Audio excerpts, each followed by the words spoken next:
My mom told me not to talk to strangers on the internet, but I'm glad I didn't listen. We are the Certified Noonas, your sisters in the love of Asian entertainment. Hi, I'm Amanda. I'm Jessie. I'm Natalia. And I'm Sky. Happy New Year's Eve, guys. Happy New Year's. Well, the date of recording is the New Year's Eve, right? Yeah. Okay. So then the date of, we'll be in the midst of it when this gets released. Yeah. But we're recording it on the eve of the Lunar New Year. And if you haven't already, you should go to Google. Jessie pointed this out to us earlier. It's very cute. If you go to Google and you search Lunar New Year, it'll give you a little fireworks show. Yeah, it's super cute. And that actually works for like Lunar New Year, Chinese New Year, Korean New Year. I mean, even the variety of the actual names with the different languages, it's pretty cool. Mm-hmm. Google might be a overreaching, slightly evil corporation, but they do these little things that are cute. To give us little warm feelings every once in a while. At least a little warm feelings when we were like Google searching everything. Right. Well, when you're researching, yeah. One of my little like social games, I have this like solitaire game on my phone, and they're celebrating Lunar New Year this week, and with a lucky toad, like a lucky money toad. So like some of the levels, when you play them, they pay off better and they're easier to win and stuff. And I like couldn't figure out for the longest time. I didn't make the connection between the fact that like all of the cards had changed in the deck to being like red and gold dragons and all this stuff. And I was not making the connection. And I was like, why has this game got so easy all of a sudden? Why is it like, I would like, sit down and go, oh, I'm just going to play for like 20 minutes or, until I like lose 50,000, and I'd go up by like 100,000. And I was like, what is going on? I've been like sitting nursing along at like a certain level, trying to just maintain a certain amount of like cash in the game. And I've like doubled it in like 3 days. I'm like, they're celebrating New Year's big on this silly little game, but I am not complaining. So thank you. So for today, we've kind of decided we were going to like kind of discuss, because we all kind of researched about Lunar New Year in like different Asian countries, and we wanted to kind of discuss our findings and kind of like share with you what some of the like interesting things that we found and play some games and stuff. The tradition of Lunar New Year is that you go home to visit your family, but since we can't do that, we're virtually visiting each other. Yay! With our internet family. A lot of people, like in North America, especially in the Western world, we're starting to move into like our second year, like our second set of missed holidays and stuff. And I think it's important to point out that this is not the first missed Lunar New Year for probably most Asian, Asian countries were already dealing with the pandemic last year at this time. And I remember a lot, like when Easter came around and people were like, oh, are we gonna like celebrate Easter? Oh no. And a lot of the Asian communities in North America were like, they already had skipped their stuff, even though it wasn't mandated that they skip it, because they knew what was going on in China and in Korea and in, back home. They knew what was going on. They were choosing not to do stuff. They were already starting to isolate and stuff last year already. So, so when we're starting to think about how we're moving into our second set of missed holidays, other people are already there, so it's kind of a bummer. Yeah. But you know what isn't a bummer?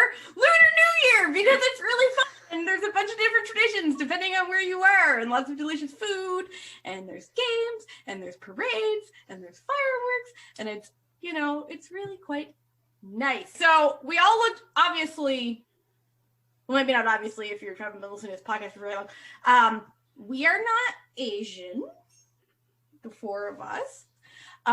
So we are not experts on Lunar New Year. We only know what we looked up in preparation for this episode. We saw this just as a learning opportunity for us, since we obviously consume a lot of media and stuff from these countries, we thought it was important to at least try to learn a bit of what they do celebrate and stuff. So yes, we're not experts, not even going to go deep or heavy into any of this, this because is like we would not be the ones to do that. Yeah, we're not teaching anything.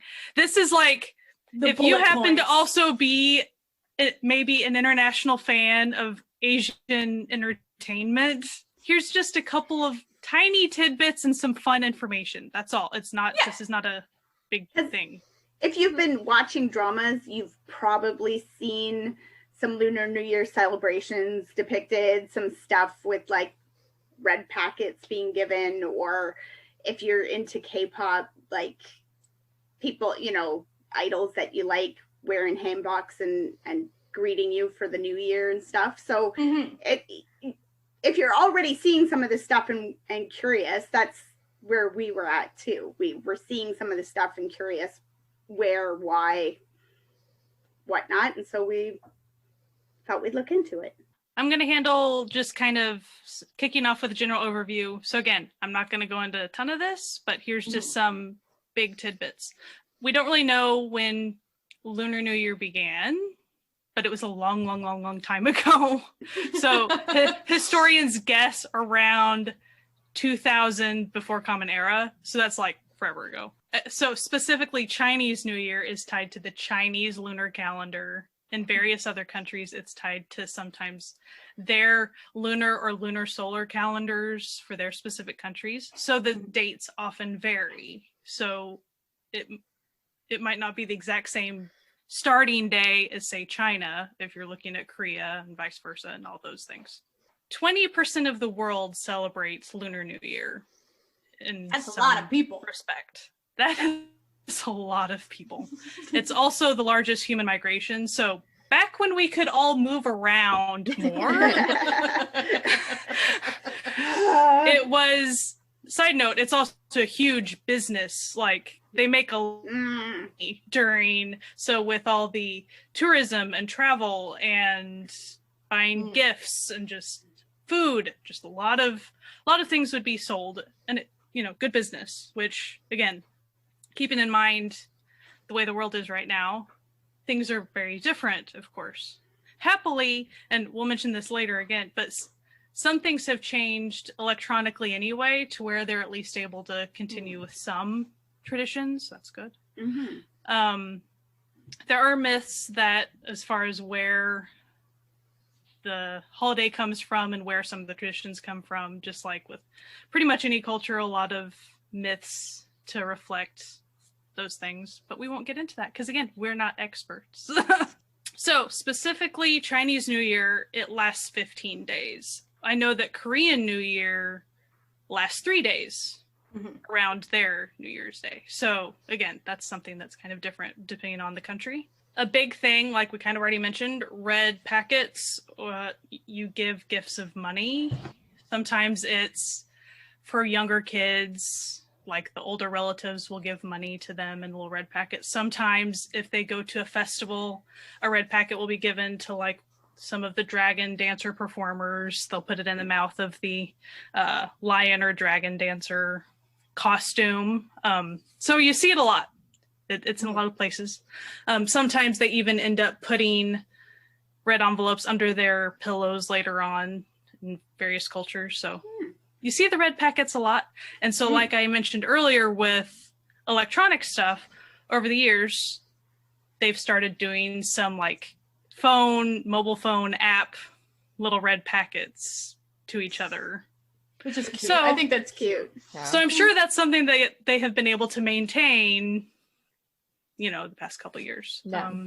They must have just used one of those apps for something in one of the Chinese dramas that I watched last year. And it was like, but they used it as like a gambling thing. It had nothing to do with the new year, but they were using the red packet app. And basically it was like they were voting for who had to do the horrible job. But like they voted by giving red packets to the person they voted for. And it was like, okay, I guess you're stuck doing the job, but like, look, you got a bunch of red packets, so that's nice. There's $20. I just thought it was interesting to see that the younger people are maybe starting to use some of those things for other things as well. Yeah. Yeah. So speaking of red decorations is a big deal. Various hangings on doors and windows, even clothing. Clothing doesn't have to be red. It can be red or gold or a couple of other different colors, but it's because of it bringing in good luck, and it's also the color of fire, which is kind of a thing tied to one of the myths with a beast and all these things. They do a lot of stuff. We won't go into all of the traditions, but cleaning before the new year is a thing, and they even have a specific direction they like to take out, like the dust of the house, because again, it all is centered around either good luck or fortune or things like that. Even the words that are spoken and the things that you do, they just place a lot more importance on things like that. So, or even words that sound like other words, which in Chinese, there's a lot of homophones. There's a lot of words that sound like each other. And so they will kind of try to not use a word that could sound like a word that would mean death. So, I mean, they kind of go around that. Same thing with numbers. And numbers is always a big deal within culture and stuff, but more so during the New Year time. They just place a little bit more importance on those things.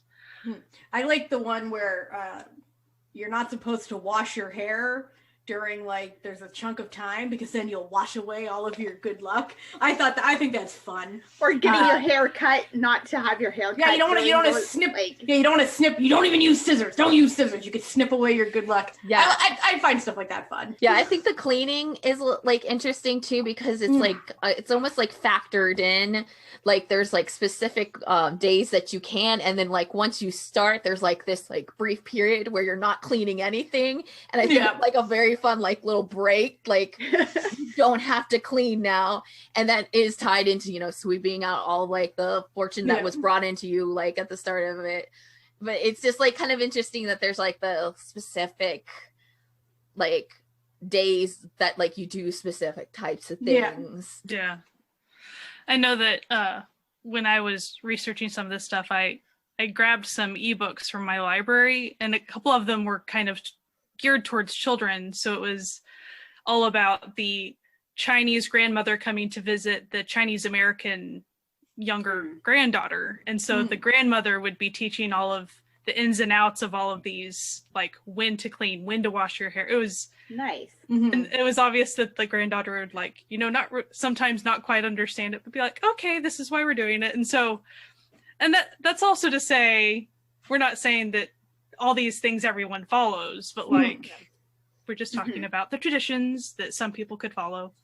But yeah, there's some cute books out there, like, if you're interested. What I sort of really like about Lunar New Year is it's a really inclusive sort of holiday. Like, it seems like, and I've, you know, the Chinese people that I know in my life, they're like, yeah, like, you can come celebrate, like, yeah, celebrate Lunar New Year, like, everyone's welcome. So it's like, there's no sort of, like, so if you feel like, yeah, I'm gonna celebrate Lunar New Year, no one's gonna have a problem with you celebrating Lunar New Year. Like, nope. Go to town. It's not like religiously based or anything. It's just like it's accessible, and it's like, yeah, go spend time with your family, eat some delicious food, and clean your house.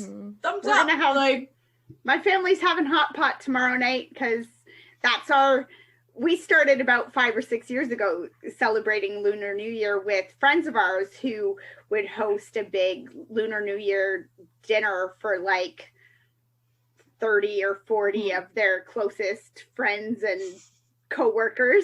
I remember one year it was like, and they'll do hot pot and they'll set up like 6 or 7 hot pots, but they don't have that many hot pot pots themselves, right? So like one year we were at a table with somebody, and I think my husband asked him like, so how do you know the Chans? And he was like, I don't, but I had a hot pot. So like basically his friends who knew them asked him if he could borrow the hot pot, and he's like, only if I can come. And they were like, come on, dude, have fun.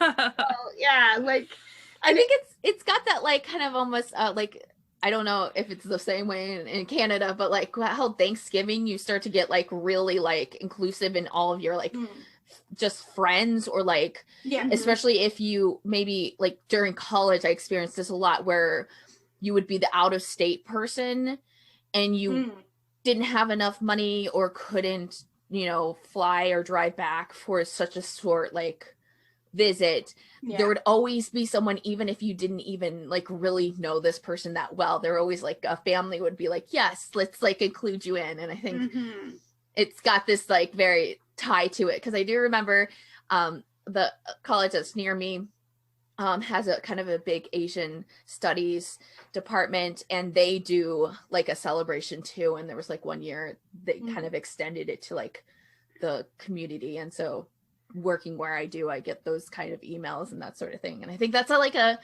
nice thing that's like so inclusive, and like becoming a family even if you are not blood related. Like that's a nice those found families that we really love. No, so in Thailand, New Year's is later in the year, so it's like their spring festival or anything is in April rather than like January, February. And every year my mom would put on like a Thai dinner for all of like her friends, and people loved it. So like my mom is extra. All she knows how to cook is Thai food. So she would just, you know, go to town, and there would be like 30 people at the house just being like, fry up them wontons, Joanne, we eating good. So it's like, we'd always have a good time.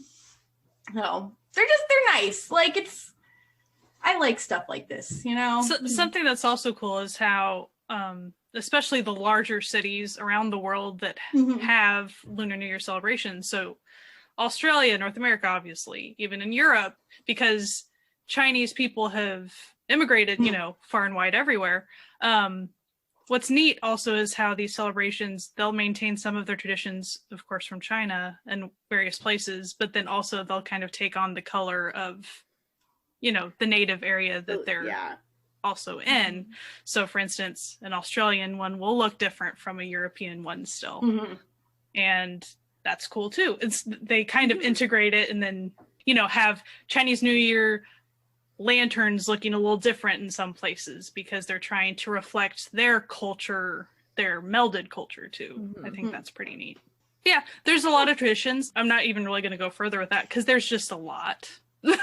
Like I said, that doesn't mean that everyone cares about not cutting hair, but maybe they do. So there's just a lot there. And also it's like, depending on what area you're in, like the traditions will be radically different. Yeah, and the kinds of food and the whatever. Festival-wise, things that are common would be like fireworks of various sorts, even the little poppers, like the kids like to do a lot of the little popper things. And then, like I kind of mentioned earlier, the lion and dragon dances, and we kind of all have that in our mind when we think of Lunar New Year celebrations. And of course the lanterns and red. So I mean, you see a lot of that, but those are kind of the main markers of a lot of these celebrations. What's neat is my buddy Jane, who lives in Indonesia, she's my Twitter friend, but like we talk a lot. And so she actually shared a lot of information with us about how they celebrate Lunar New Year in Indonesia specifically. And so when she was sharing the information about even how the festivals kind of look, she talked about there's a different lion character that she got to see one time, and it's even scarier looking, like there's a name for it. And so she's like, go look it up. So I went and Googled it, and it's this really scary looking like thing that they'll sometimes have at these festivals. She's like, it was so cool. So you gotta scare away that bad luck, man. You gotta scare it away. So in various Asian countries, it's even really different. So for Indonesia specifically, they put a lot of emphasis at the end of the 15 days. They'll kind of eat a specific dish of the lontong opar, and Jane doesn't even quite know why. She's like, it's just what we do. Like, it's just what everyone does. Don't know why. So that just kind of goes to show you, like, the variety of it's pretty cool. But at the same time, it's like, it's all Lunar New Year stuff. So Well, and I like what you were saying about how people going everywhere, and that even in a lot of the Asian countries, part of the reason why they'll be celebrate in a lot of non-Chinese Asian countries, they are celebrating Chinese New Year because there were so many Chinese people in the country and stuff. And then, but that, yeah, it looks different and it changes because they've added other customs and local mythologies and things into the mix. And it's cool to see how it's similar but different in so many places. To quickly mention, so like South Korea, just because we do talk about K-dramas and K-pop and all that. So for South Korea specifically, they call it Solal. And it's of course based on the Korean calendar, which is a little different than the Chinese lunar calendar. Like I said, it lasts 3 days. And so the main markers of that, again, they do have different traditions, but you'll see a lot of hanbok being worn, the traditional outfits, traditional food, some more traditional games that are a little bit different than around their Thanksgiving type time. And something that you kind of see a little more often in the entertainment world is formal bows. Like when it's around this time of year, there will be entertainers and stuff that if they're around an elder in the entertainment industry, even not even just their family, if they have a moment to do so, they will sometimes, do the entire big formal bow. And I always find that really interesting. And it's not to get the money from them or something. It's just a respect. Yeah. And even the K-pop is always welcome. You want to slip them a little red packet, whatever. And then the K-pop groups, I mean, anyone that closely follows a group, you're very aware that right now, throughout Twitter and whatnot, you're definitely seeing the little videos from all the groups doing their Lunar New Year greetings to their fans and stuff. So Japan is a little different, and I even spoke with Jane about this a little because her mother even traveled to Japan kind of recently, like a couple years ago. And Jane kind of didn't even quite know why for Japan Lunar New Year isn't quite as celebrated. Like, we do know it's obvious that they changed to the Gregorian calendar back on a certain year, 1873. But kind of since then, they've celebrated Lunar New Year a little less than a lot of the other countries. It's just, they still do to some respect, but if you compare it to like the festivities in a lot of the other countries, it's still less. And so that's just kind of something to note. They still do things, but it's probably again kind of like the Chinese population. Yeah, that was been doing that a little bit more. One of the things I read said basically in Japan there will be a big festival, but it's going to be in the like Chinatown in Tokyo or something. Like, it's not the Japanese just aren't celebrating it, generally speaking. That was kicking off information for everybody. Now I'm just going to very briefly, you're not going to talk your heads off, talk about one of my personal favorite parts of any holiday. That is them eats. What do people be eating? Obviously, it depends on where you are, but there's like some few things that come up all the time. So in China, a popular thing to do is you make two fish. That one is for leftovers to represent prosperity for the year ahead. So you eat one and then you save the other one for later. Then you get the fried spring rolls because they look like little bars of gold. So also for that. And then you make dumplings together because dumplings, delicious, one, but also family togetherness. And three, they look like little money pouches. So again, with this prosperity, there's a big focus on like, prosperity. If they prosperity. Get their cash in the new year. In Korea, one of my favorite Korean dishes is served japchae. Delicious. If you have a chance to try it, you should. It's real good. That's been popular. But the big one is tteokguk, which is the rice cake soup.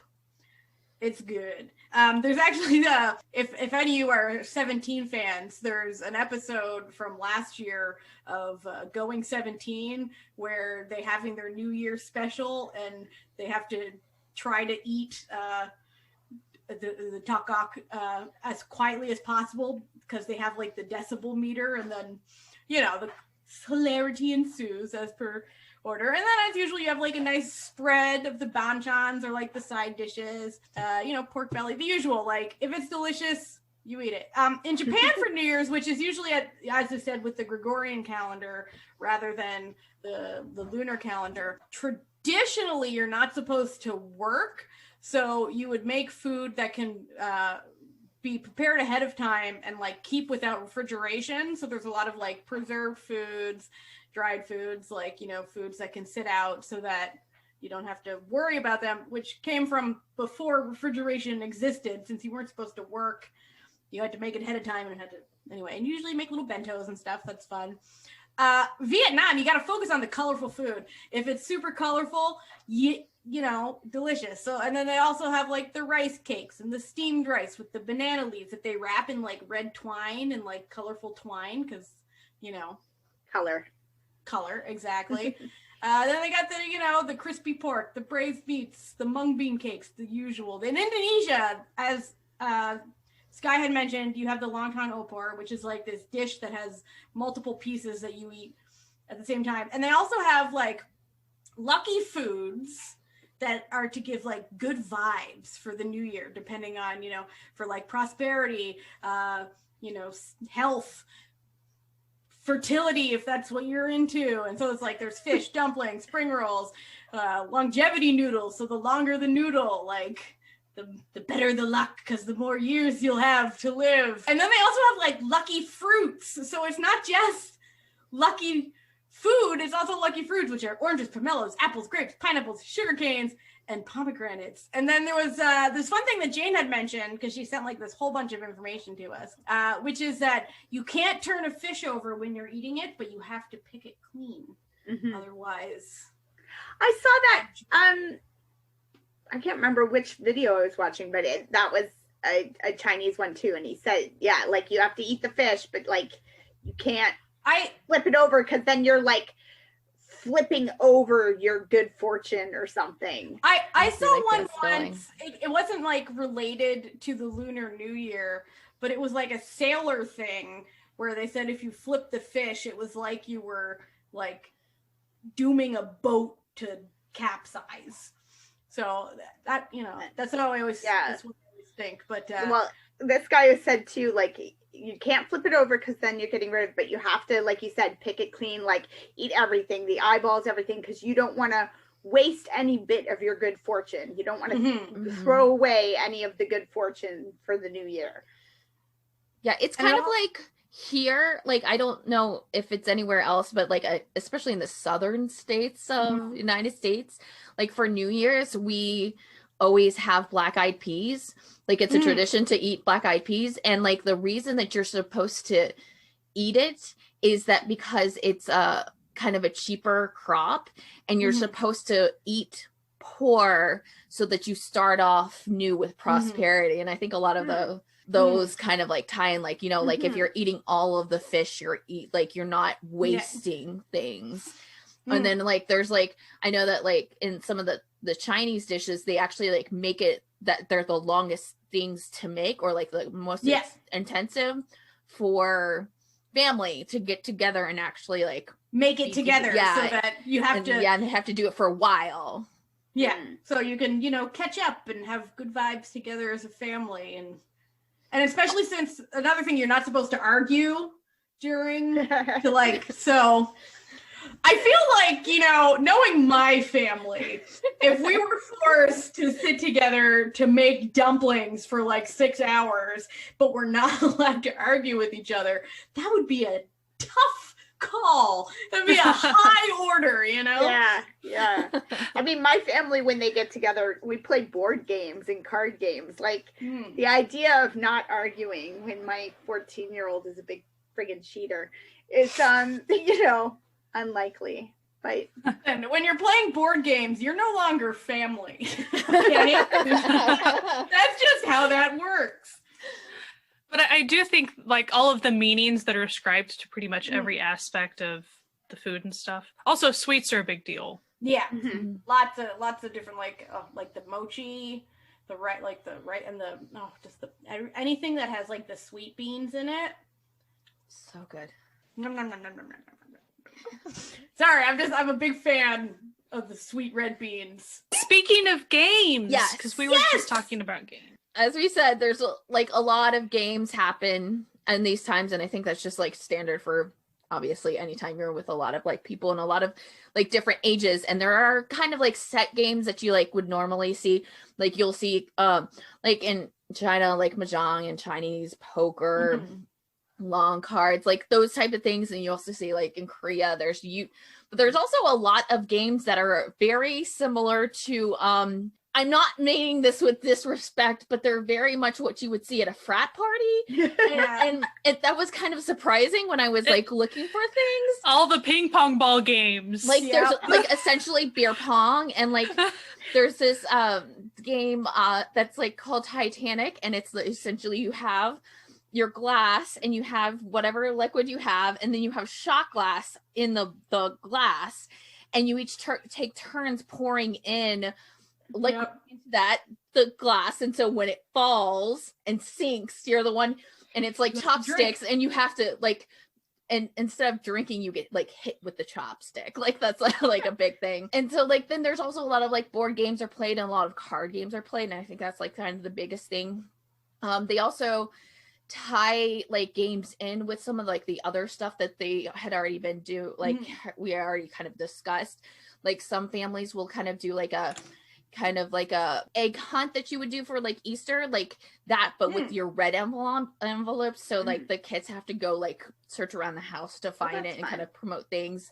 Also, like younger kids will like have to solve riddles from their elders. Also, like word searches and stuff like that. It's nice to see that no matter what culture you're in, torturing children before you'll give them prizes is like a time-honored tradition. Because like it'd be like, all right, I know that you want this money. However, answer me these riddle 3. Classic caper. Like I love it. I thought it was funny in the one I watched a YouTube video about a Vietnamese family who was talking about their holiday traditions and stuff, and basically their game, like board game, dice game thing that they did, you got your money out of your red packets and then you gambled it on this game, like to see if you could get more off of your brothers and sisters and stuff. And I was like, oh, that's how you lose family over the holidays. One thing I saw that kind of cracked me up was it was kind of tied to the electronic red packet thing, was with all of the, there's all these group chats, even work group chats now for various things. And so kind of tied to hiding it from kids, within these work group chats and emails and stuff, they'll send red packets, but it's one of those things that like, if you're the first one to open it, you get more money than like your coworker who sees it like 3 hours later. So that it kind of becomes a virtual hunt essentially for like being the first one to open it so you get the most money. Like I thought that was funny. Very reminiscent of like, trying to get concert tickets. Yeah. And they're ready. You need the golden finger in order to... And they also have like some like food games too that are not just like liquid drinking centered. And like you do actually see a lot of them kind of in like, especially in Korean variety shows. Like it's kind of like just the normal stuff that you would see like already. But like, doing things like who can pick up the most amount of grains of rice and transfer it to another bowl like within like a set time. And then I also found it was interesting when I was like looking through some of the games that were like games that like, if you follow K-pop and you're like into like a specific group and you like actually like watch all the behind the scenes stuff, like when they're waiting at like, and Countdown or something, any game they play while they're waiting is what is played during Lunar New Year, like for these like festivities. And so we decided that it would be fun, since we were doing this podcast, that we would also play some games to kind of celebrate Lunar New Year. None of the games I told you we can do on a podcast. Not in the same room. No. So we do have some like things that we thought of that would be kind of fun to do that not necessarily are like traditional games, but just the act of playing games is traditional per like Lunar New Year's. I found this yesterday when I was searching for games. Soupy loves to give us quizzes. So the which male idol born in the year of the ox, which is the year Lunar New Year, will you be hanging out with? And if you want to know, I will link this in the blog post. So if you want to find out your idol that you'll be hanging out with, your ox idol. It also should be noted that the years for, now that I'm not on the actual doc, the years for the ox that like I guess could be potential in this thing is 85, 97. Is that it? I think that's probably. I don't want to see a 2009. I do not want to see that. No. Infant children. Anything older than that, like when we're getting into the 70s, I don't want to hang out with JYP or like, nah, I'm good. Nah, man. My husband is an ox. I'll hang out with him. Like, okay, so it does give a little addendum in the little like paragraph. Idols that are born before January 27th, 1998 will be considered. I'm pretty sure that's because of the way that birth years are made. So let's all take a quiz. Are we gonna read the questions out? I'll read the questions out, and then we can all just choose on our own. Okay. So the first question is: choose a 2020 hit to start this quiz off, and our selections are "Any Song" by Zico, "Beach Again" by Sucka 3, or however they SSAK 3. It's the UJ Suck group. "Candy" by Baekhyun, "Maria" by Hwasa, "Criminal" by Taemin, "Don't Touch Me" 3 Fun Sisters, 8 IU featuring Suga, and "Nuna Nuna" Jessie. Not this Jessie. Not Jessie with an I. You want to go ahead and say which ones you picked? I went with "Criminal" by Taemin. He's my baby. I also went that way. I went with "Criminal." Any song by Zico. Okay. All right. Okay. So the question is, do you celebrate the Lunar New Year / Chinese New Year where you are currently? Options are: nope, it's not a thing. Nope, but I still want to celebrate it by myself anyway. Yes, but it's not an official holiday or anything. Yes, we have a day or two of government designated holidays. Yes, but it's not as big of a celebration as, say, Christmas or New Year's. Yes, it's a big holiday. Fireworks, visiting family and friends, noisy and rambunctious. A whole big event.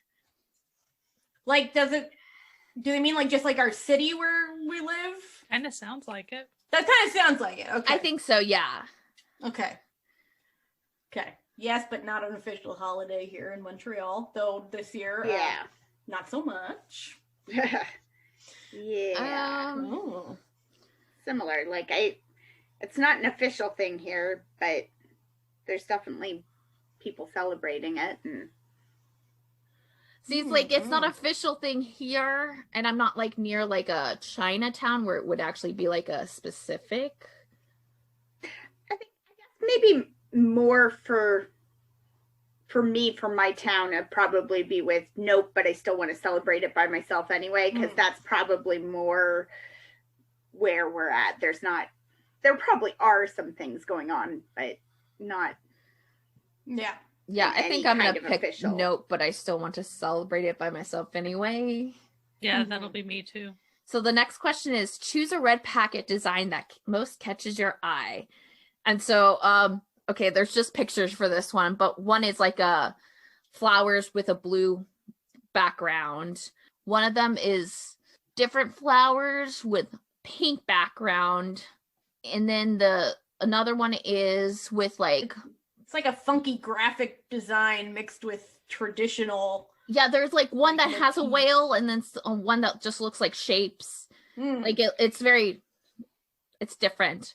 I'm with that one. Yeah, And then the one that's like kind of like more traditional, like you would Mhm. probably find like at a Chinatown if you had one, and then something that's kind of roughly the same, but it doesn't have like a flap on it. Mhm. Then a very simple with like We've got a paper minimalist. lanterns, Mhm, just mhm. really standard. Then there's one A square. with square. It's you know what it kind of looks like? I don't know if it is this, but you know that game where you like The hit deck cheese. Yeah. It's Yeah. so it's like a square, but it also has like other things, but it's kind of more in like pinks and reds. It kind of almost has like a Valentine's feel to it, like the colors. And then the last one is like kind of very simple, but it comes in different colors, and then it has like it looks Very like a vibrant. Have like a paper lantern mobile. yeah. Is that what it looks like? Yeah. They're all don't know what very that's- pretty. I don't know what I pick. I went with the third one. My graphic design eye was like, "Ooh, I like this one." Same. I like the colors, the graphics on it. I like the fifth one, the one with like no flap, but it's kind of very traditional. I will go with the square one because it's cute. There you go. Okay, next question. In some countries, the Lunar New Year is all about the cookies and treats. Choose one you'd like to try. Okay, our choices are pineapple tarts, peanut cookies, seaweed crisps, spicy dried shrimp rolls, honey cornflake cookies, matcha almond cookies, prawn crackers, or tapioca cookies. Well, I've had seaweed crisps. They're delicious. Seaweed crisps.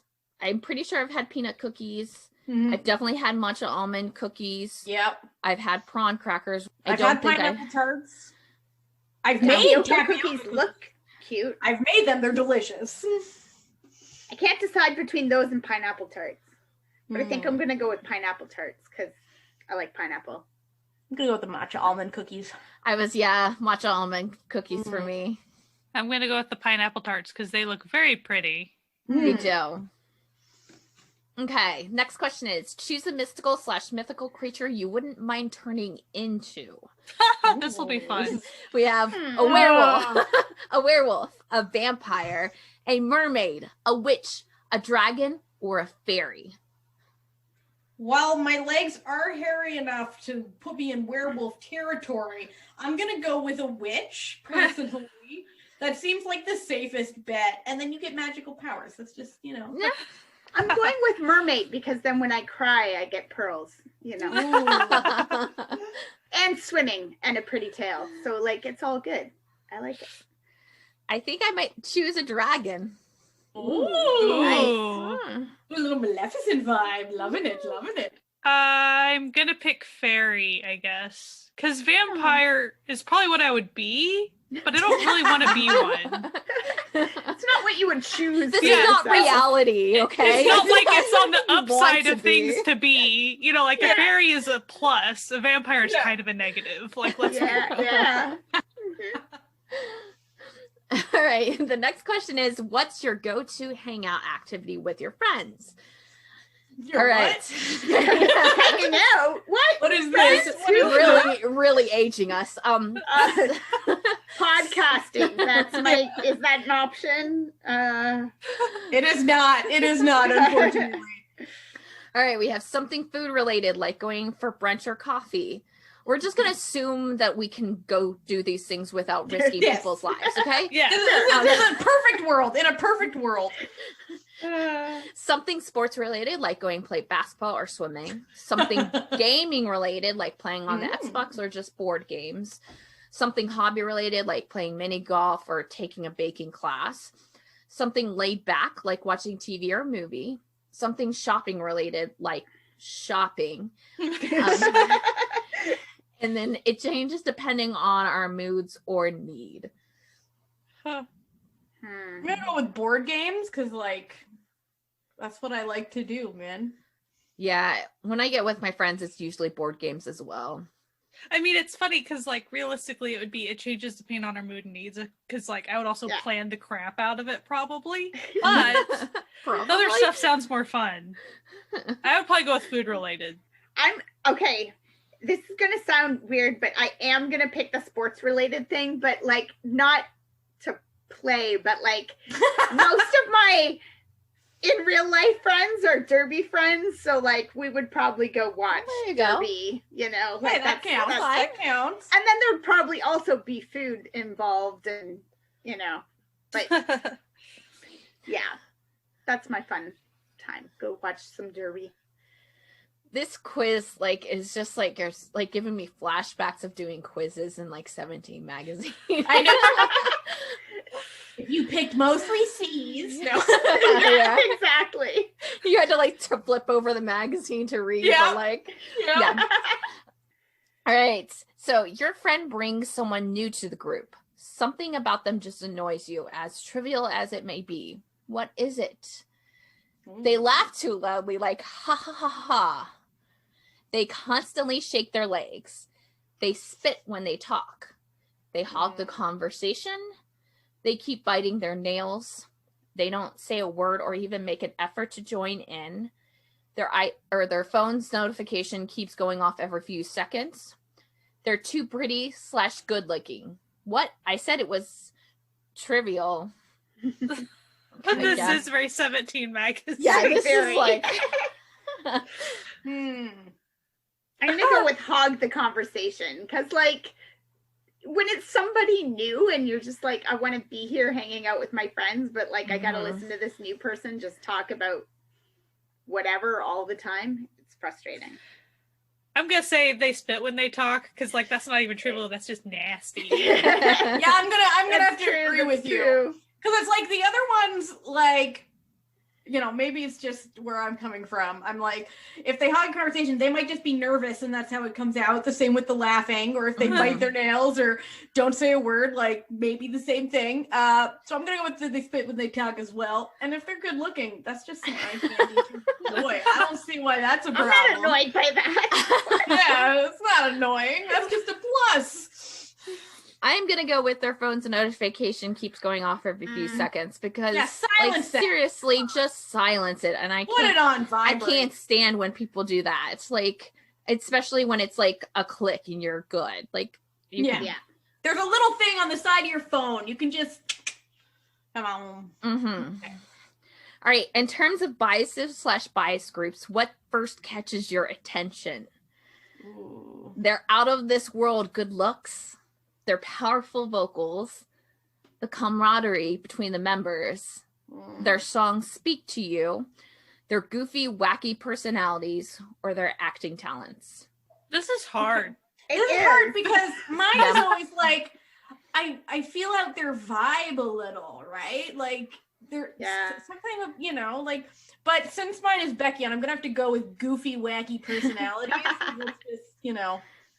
Let's just be honest with ourselves. Acting skills, that was the way that I like found most of it initially for K-pop. It was like, oh, that's an idol actor. I'm going to look up their group. So, you know, if they didn't catch my attention with their acting, I didn't look into them.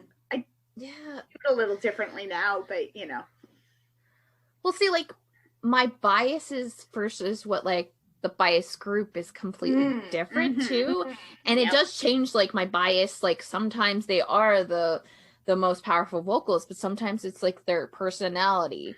But like those are definitely not what I would pick as like why I like them as a group. Soupy, you're oversimplifying everything, and it's just too difficult.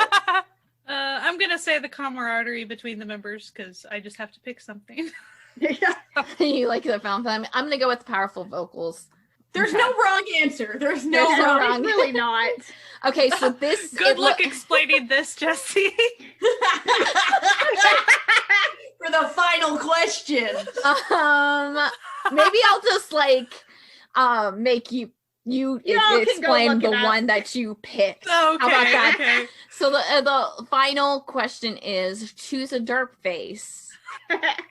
I'm going with Bobby because, you know, Bad Joke Bobby is my bias anyway, so hey. I'm going to go with Kihyun looking like someone just punched him in the groin, but also right after eating a lemon. Like that really, That really speaks to me somehow. That is the one I'm picking as well. I'm picking that one too.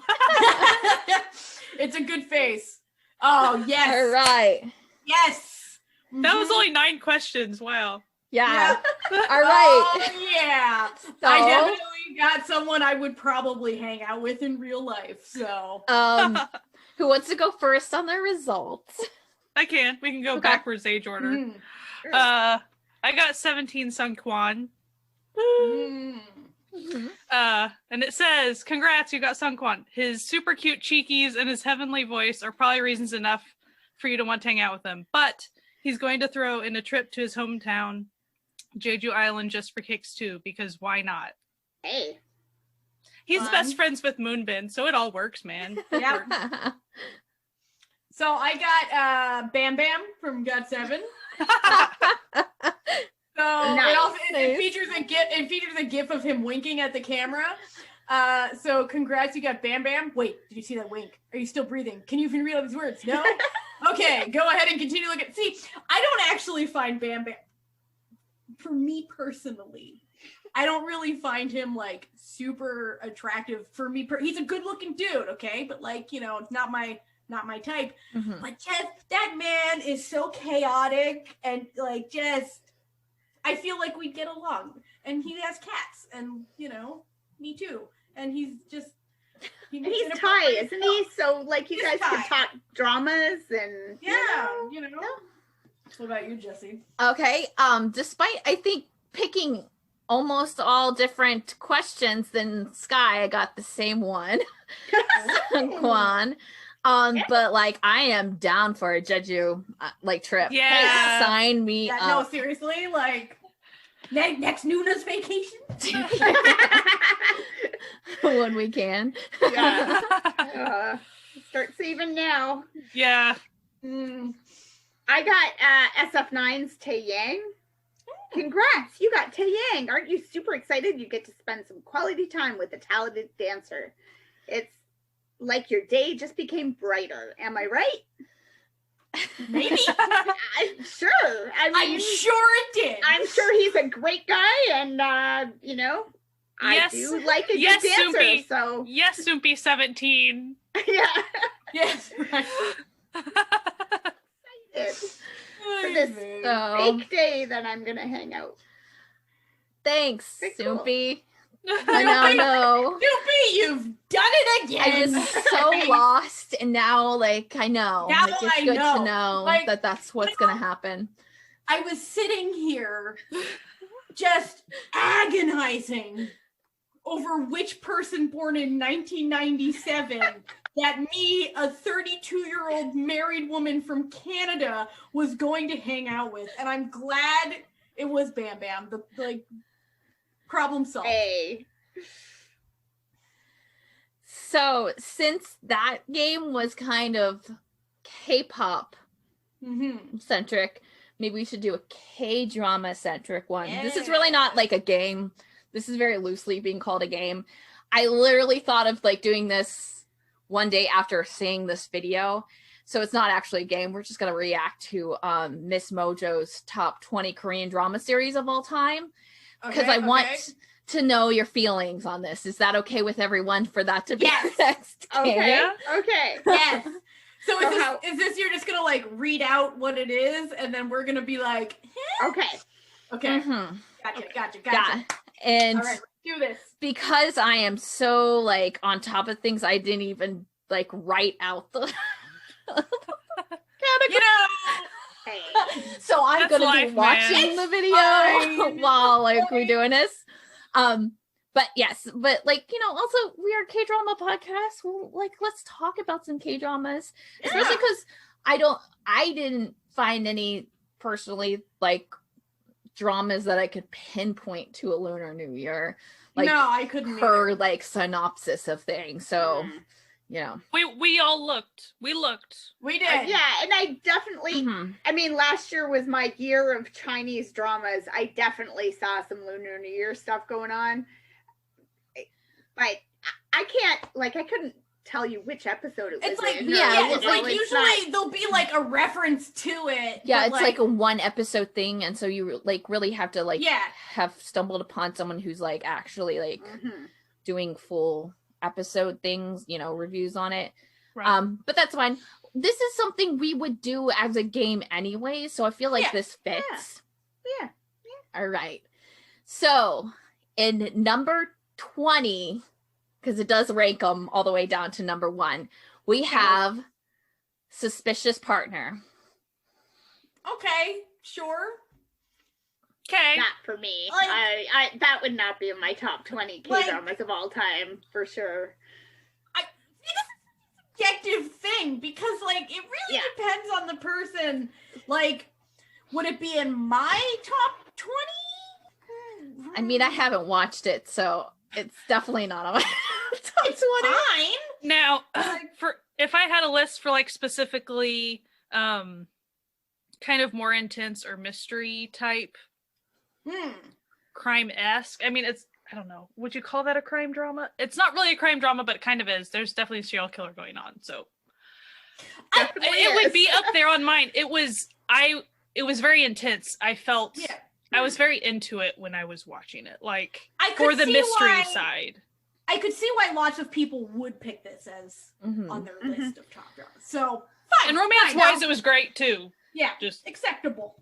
I don't know for sure how they picked these. They do kind of explain some things, but it's kind of like more of like, it almost seems like when they're doing it per the video, it's like they're just trying to tell you why they picked it, but they never give you like an actual like solid, this is why we picked this. Like for Suspicious Partner, I think it was that like you can find like something for everyone and the chemistry, but like Yeah, it the does have some chemistry, I'll give you chemistry that. is Give me not like a thing for all of the dramas, so like it doesn't So there's still no, doesn't like, mean like there's no like criteria that they're No. following. All right, and, okay. and this is why I picked this, because I thought of the list, I was like, this is kind of an interesting list. And then, you know, also if you've like ever watched Miss Mojo or like the main channel mojo.com, they're literally just list based things, like Yeah. so you know who really on their staff is, you know, writing these, Yeah, exactly. whatever. All right. So in number 19 we have My Girlfriend is a Gumiho. Okay, yeah, that's a fun one.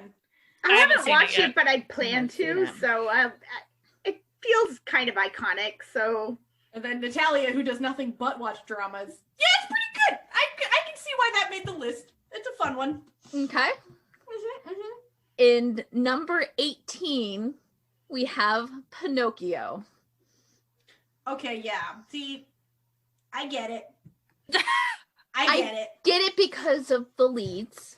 Yeah. I haven't seen get it yet, so I also can't. I say haven't it. seen It's it. actually I've seen it's it, not and I bad. don't really plan to, so...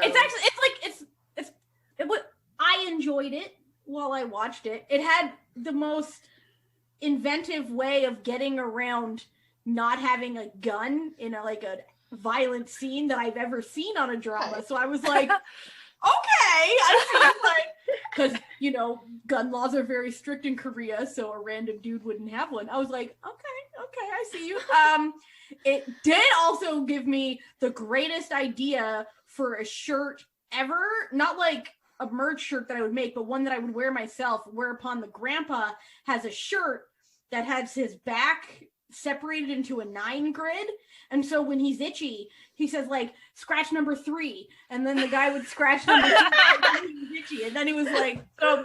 But it also did have some real unforgivable wigs.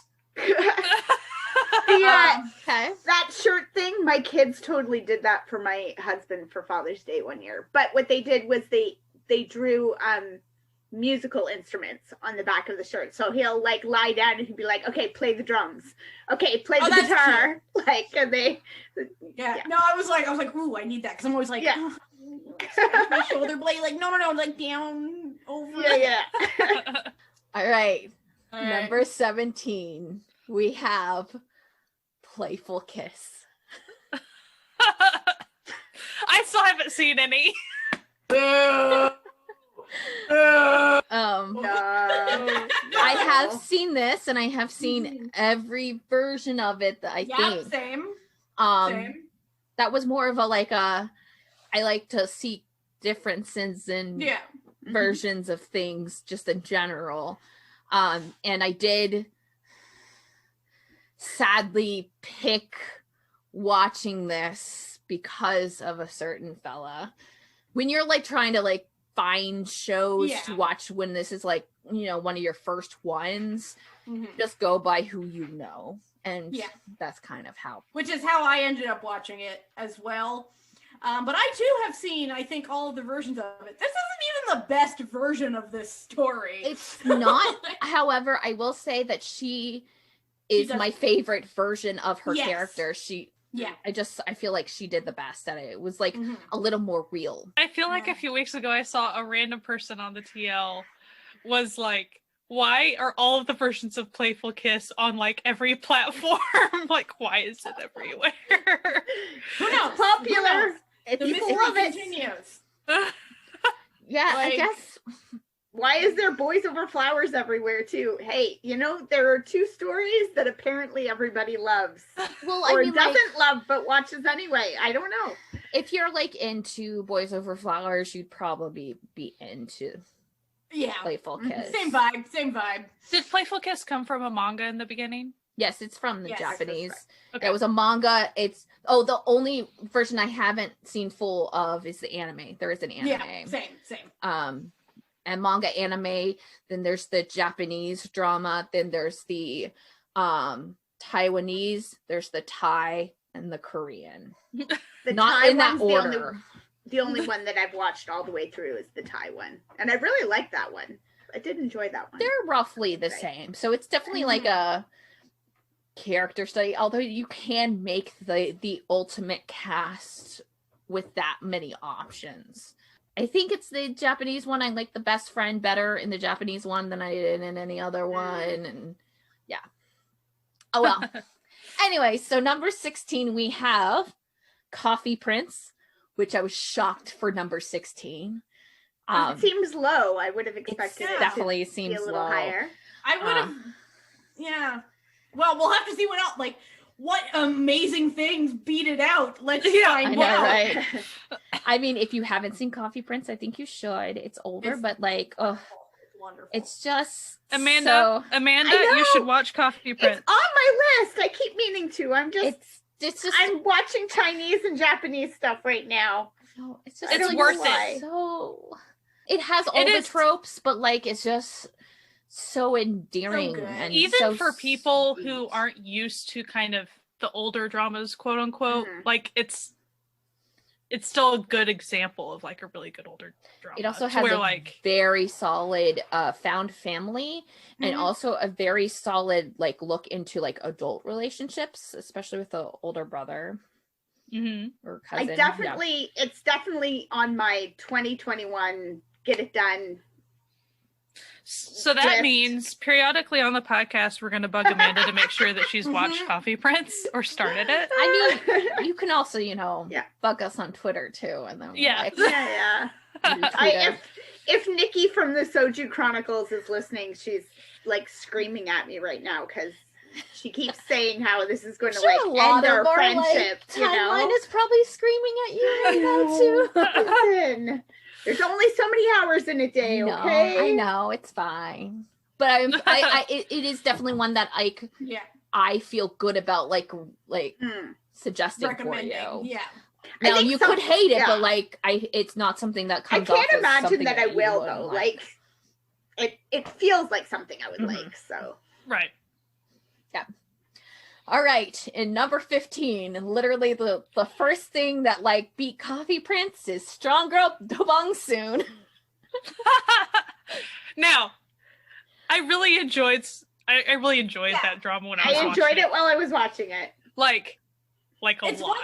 It's one that as soon as you start to think a little while you're watching it, it's super fun. And then when you start to think a little deeply about it, you begin to notice things and you're like, oh, uh-oh. Yeah, it is definitely one where you first watch it and you're kind of blinded by how sweet it is and how fun it is. And I did all the the crime stuff. I know everybody hates the tone in that, but I just thought it was like really great because it was like it went part was well done. My boss, her daughter, when she was like, I don't know, 10, 11, saw it on Netflix and was like, oh, this looks fun. I'm going to start. And I was like, no! And then she's like, yeah, I know. It was like, we're into the first episode and I was like, what are you watching? And I was like, yeah, it's a little much at that age. I don't know. No. I mean, I also feel like maybe our love of it was just like how good the chemistry was between the two. Yeah, like it did have pretty good chemistry. Well, like, and watching her like smack gangsters around was adorable. Like in her pink hoodie and she always looks so cute and she's just so like I get it. Yeah. But better than Coffee Prince. Mm-hmm. Yeah. And at number 14 we have You're Beautiful, which I haven't seen. Okay, yeah, I get it. But I get it in this list. Like that's definitely that has a real nostalgia for me. Like it was one of the first ones I watched. It doesn't really, there's a lot of problems with it. Mainly I could see that. That is the worst girl pretending to be a guy I've ever seen in my life since Amanda Bynes and She's the Man. But like I feel it is definitely one that like a lot of people have sentimental attached for it. So like even though I haven't seen it and like it's probably something that I would never put on this list, I could understand why it would be on this list, even with those parameters. So yep. It was like my one of my bridge dramas because I liked the Taiwanese version, which was a remake of the Korean version. So yeah. This is actually nearby. It's the Taiwanese version OST. I've been moving my crowd around. This is what was nearby for me. Yeah, he was standing behind me. I have a lot of nostalgia for it, but like I gotta say, it wouldn't end up on any of my top lists. No, like it's not coming anywhere close. No. There are dramas that I have nostalgic thoughts about, but like I wouldn't even recommend them to other people. I enjoyed it. I have thoughts about it that I enjoy, but I'm not. No, if somebody's like, "Where should I start?" Not there. Like, that's no. Yeah. In at number 13, we have "Kill Me, Heal Me." Oh. Boo. Boo. I don't know. Like, okay. I've seen a lot of people like this one. I know, and I don't get it personally. I haven't watched it. However, nothing about it has made me feel comfortable with it. Yeah. I watched it. So I don't know. I don't get why people like it so much, but if you like it, that's fine. We can have different opinions, but like, yeah, no. I don't get it. Definitely an example of the people who are digging it, which they can. They're probably turning off their, objecting to certain mental health themes and stuff. Like, which again, people's prerogative if they want to take something seriously or not. So like, yeah. It's whatever. But like that is definitely an aspect of, I think last year I did try to watch a couple of episodes of it because I was just curious, like the tone of it, because everyone talks about how good it was. And so, I mean, I can see how people get into it. I haven't seen the whole thing though, so. And number 12, we have Full House, which is like a classic that I could understand being on a side note about Full House that was really cute. So on Immortal Songs, there was ATEEZ and you sung from In Flying and just all these really cool people. Jamie, like it was just this really cool mix of people, and it was the Rain episode.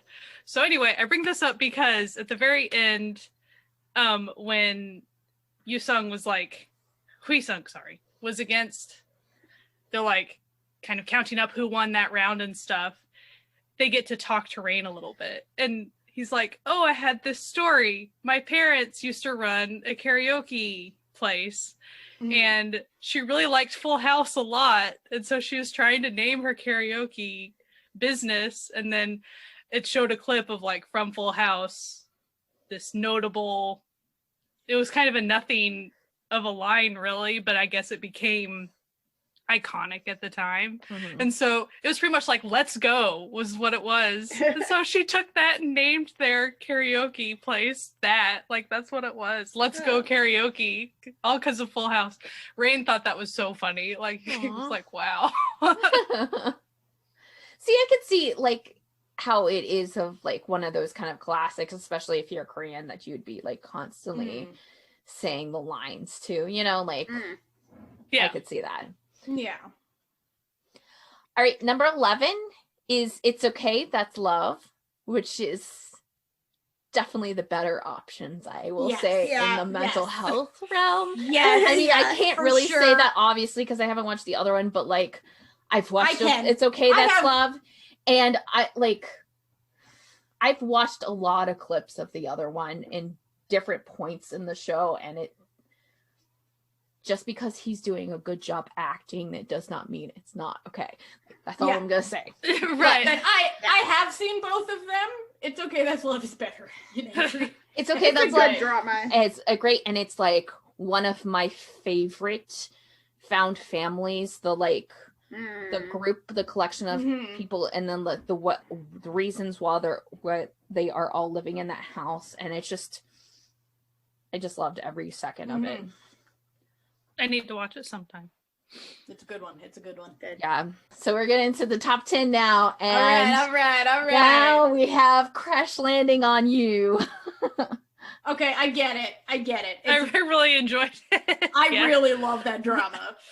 Like, I didn't should have watch it, also- but everybody loved it, so I understand why it's there. So. Yeah, I should have also mentioned this is a very fairly new yes. video, like to help you out in this figuring out what could possibly be on this list. We obviously know I didn't watch it, so I don't have any opinions on it. I really enjoyed it. If you like that genre, like, you'll like it. So it's yeah, it's a good one. All right.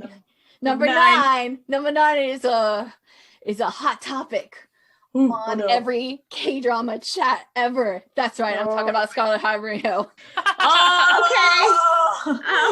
Ooh, okay. I get it. Yes, Yeah. I get it. It is a really good show. Okay. Well, I get why it's on here. Like, I do. Yeah, I get it. yeah, I I haven't get watched it. it, but I get it. my And- emotions are not ready to talk about it. It will And it's always been- be too soon, but And yes. it's been years since I watched it. Oh, trust so- me, no. We all know. All Yeah. of us non-people who have watched it, like, there's no way to not be spoiled by all of you. So thanks. When I watched it, I wasn't even tweeting back then. No, no. That's what I said. K-drama chat. Y'all. Anyways, number 8, we have what I know someone who's listening will love, Descendants of the Sun. I get it. Yeah. It's I mean, like, it's it is a good show. it's Like, pretty epic, and it's got great characters, and it's fun to watch. It's one of the few Yeah. dramas I've watched more than once. Oh, wow. I mean, to be dropped it. fair, I watched it the second time because my son wanted to watch it. Yeah, I was we wondering- watched it if that together. was- It wasn't like, because generally speaking, it's it's a 20 episoder or something. I don't rewatch 20 episodes. There's new stuff I want to watch. And I wouldn't rewatch the whole thing. You know what I mean? If I was going to rewatch something, usually I'd fast forward to the parts I know I want to watch. I feel like it's one of those dramas that I don't see a lot of people in the middle road on that one. Yeah. I thought it was really well acted. I will say that. Yeah. There's points in it where you're like, okay, like, you're jumping the shark a little now. Mm-hmm. But okay, like, I guess that's When what we're it's doing. good, it's very good. And when it's not, it's Yeah. still kind of watchable. So, like, hey, you know, Fair enough. yeah. All right. Makes sense. Number 7 is also a K-drama chat favorite, but like it really hasn't been talked about. It was in the beginning K-drama chat drama, and I have that a guess. is I have a guess. what's your guess? Is it Healer? It is Healer. Healer. Healer. I can see Yeah, why it's so far up. I knew that was coming. It is like number 1 on many people's lists. I still haven't watched it. I'm sorry. I I like haven't Heal. watched the last like 4 episodes. I really enjoy Healer. I enjoyed it too. I thought it was Everyone who's talked about like, having finished it really, really loves it. And it's, I mean, like, still people like reference it and talk about it like to this day. I can't say that I loved it, but like I enjoyed it. Mm-hmm. Yeah. It was good. I think for me, it kind of, like what I said about Descendants of the Sun, the parts of it that are good are really, really, really good. And the parts of it that aren't as good for me are still pretty watchable. So like, it gets the job done. It does what it's supposed to do. It's pretty entertaining. So. All right. Number 6 is Natalia's favorite drama. Oh, no. No. That's right. The end. No. The heirs beat out. Crash Landing on You. Like Crash Landing on You. Coffee Prince. And like the Playful Kiss. Like it beat all that. How? Like, okay, I get why it would be on a list like this, because there's so many people in it, and I get it, again, the nostalgia thing, but like it should be a lot lower on the list. I'm just gonna say. I mean, it was kind of cracktastic. Like I did plow through that sucker real fast, but like my thing is, in everyone's retrospect, allowed to have their own opinions. And I'm not one for like judging people on the shows that they like. No. But if Heirs is your favorite show, I question your taste. I question it. You scare me. Or do you question if they've watched a lot of other dramas to have options? Yeah, okay, yes. Like, if it's the only K-drama you've ever watched and you enjoyed it, that's one thing. But if you've watched, like, many dramas and you're like, oh, I just love the Heirs is the best. Who are you? See, okay. I don't need that kind of negativity in my life. I feel like Heirs was probably, like, my 5th or 6th drama. So, like, yeah, I enjoyed it while I watched it. But, like, again, years later, in retrospect, looking back, I'm like, It's like me and the Heirs. So when I don't like something that everyone says they love, I get like really confused by myself, and then I have to go back. So, for example, when the book Life of Pi came out, I read it and I was like, that was the worst book I've ever read. And then I was like, maybe I was just in the wrong headspace. I got to read it again. And I read it again and I was like, nah, I hated that. That was awful. So I did the same thing with the Heirs. I watched it and was like, that was terrible. Why did everyone tell me to watch this? Like, because it was like pretty early in my watching. I was like, why does this recommended? And I was like, okay, maybe I was just like not vibing right. I'll watch it again. And I watched it again. And I was like, it's worse than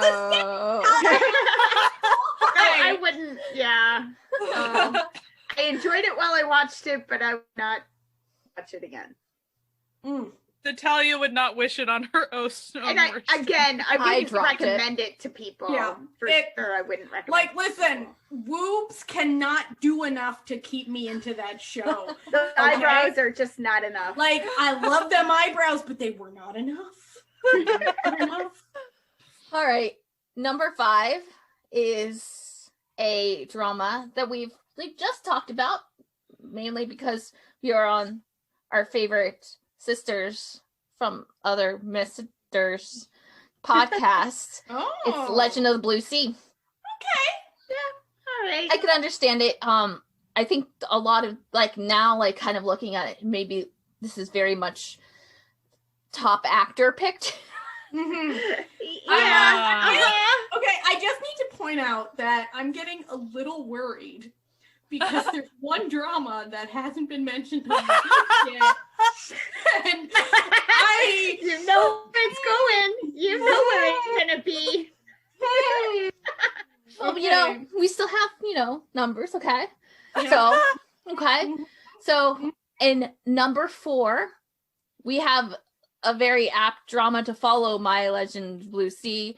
It's My Love from the Star. Okay, yeah. Which I get. This is one of those classic, everybody talks about it, Yeah, I get it. Yeah, it's, it's an enjoyable. Yeah, it's fun.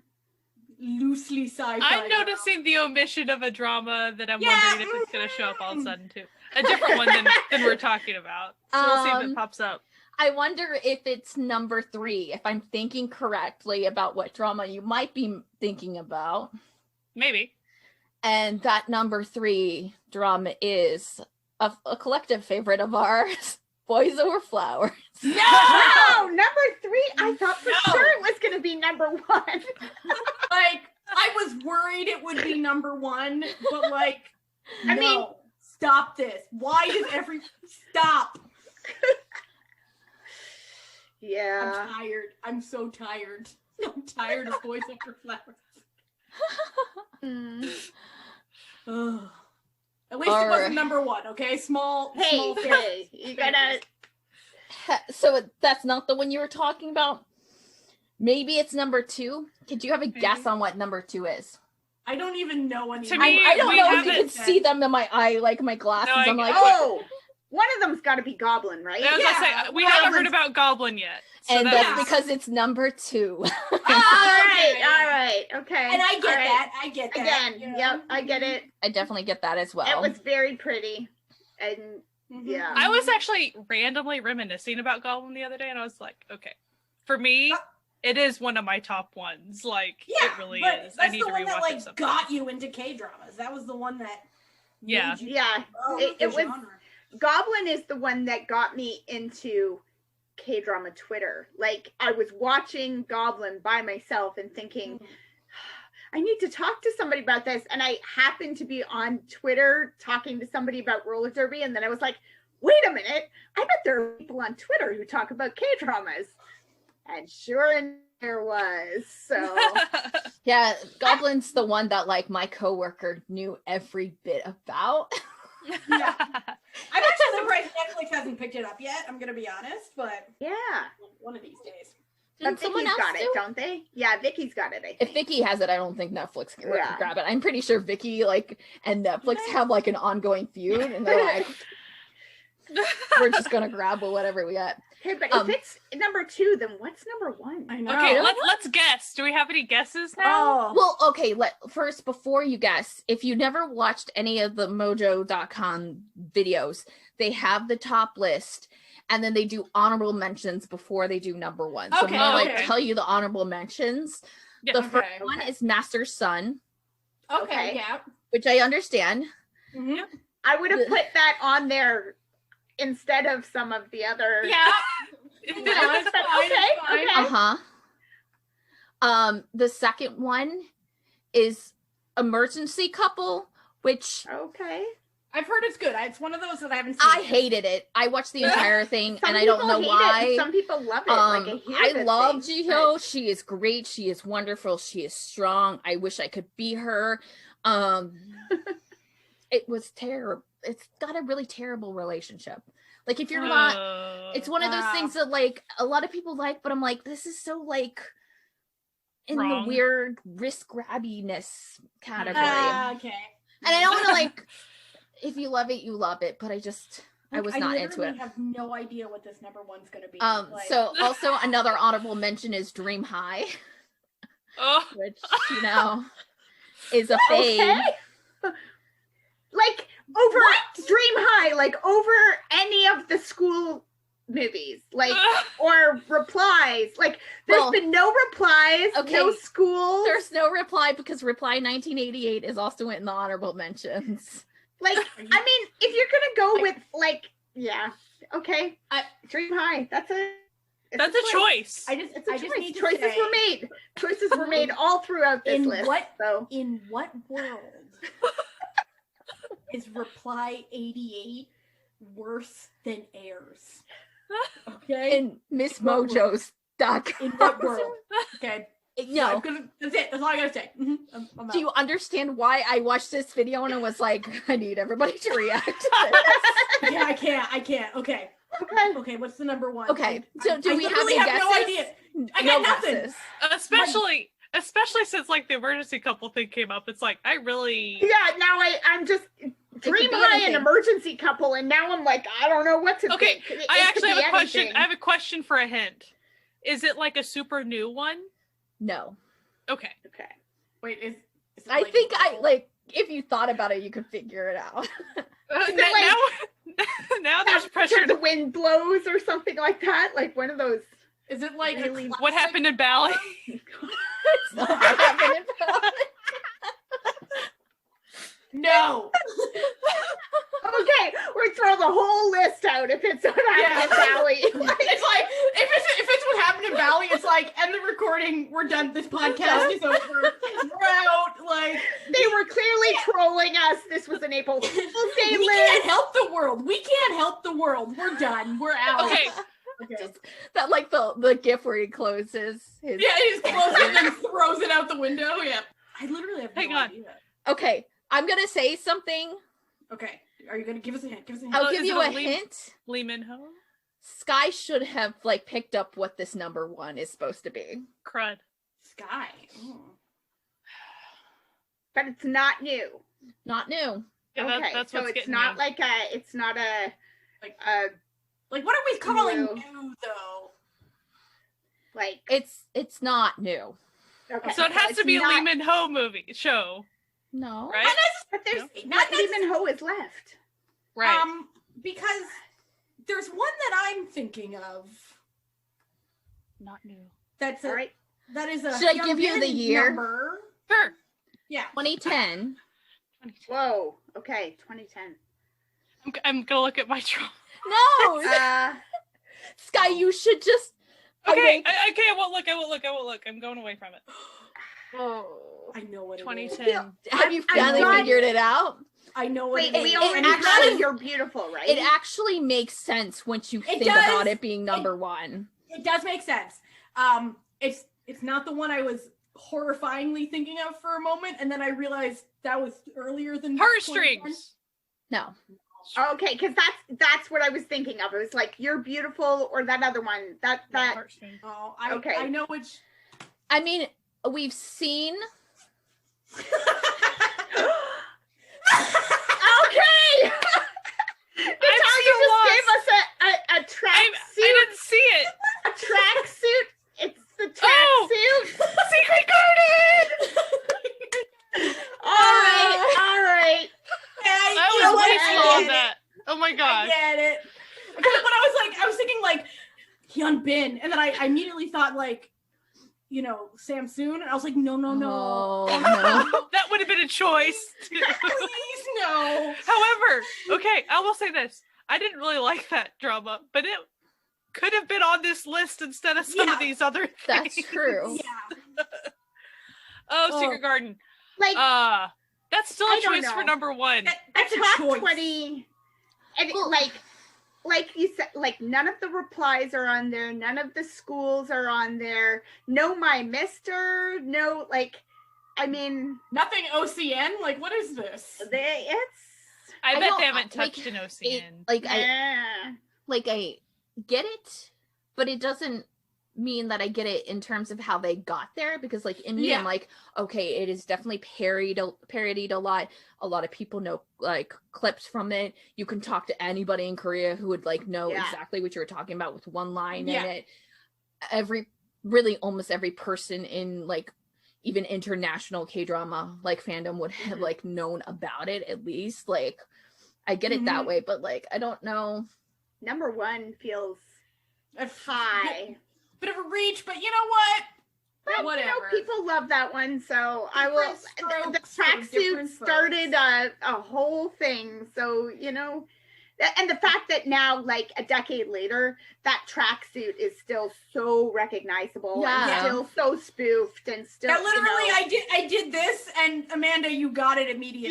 Yeah. Like, immediately I was like, oh, I know, okay, yep, tracksuits. So one of the most like specific things, and it's like across the board, and I think it's just across the board at any like family event, and especially when you have like a lot of like different things that you're doing and it's like a time to come together, is honoring ancestors and just kind of honoring like your family. And so I thought it would be like nice for us to kind of like talk about some of like our like family members, maybe those that have passed, or like those are like wherever stories you have and you feel comfortable with about talking about on thing. Just kind of like honor our families and like, you know, talk about like some of the good stuff that we like remember, or like if you have like fond memories of like, you know, a relative when you were younger or that sort of thing. So I have one that's about a holiday, but it's not about New Year's. It's about Christmas, but the energy really tells which parent I took after. So my mom had this video camera, and she like would get my dad to film just the most mundane bullshit that she was up to. So she was also really into like, my mom is so into Christmas. So she had like gone and collected all of these like actual like branches, like, you know, fir trees that she went out, because we lived in the woods, out in the woods, and cut. And she had like made this beautiful side table where she had all these candles and stuff. So there's an actual video, and I wish I had it digitized because we could, it's so good, is my mom, like, she sort of like turned, so she's looking at the camera that my dad is filming her, and she's like lighting all the candles, like, oh, Terry, like, isn't this so beautiful? She then lights the whole table on fire. I wondered if that's where it was going. So she realizes she has like lit the table on fire, and she's going, oh no, Terry, help me.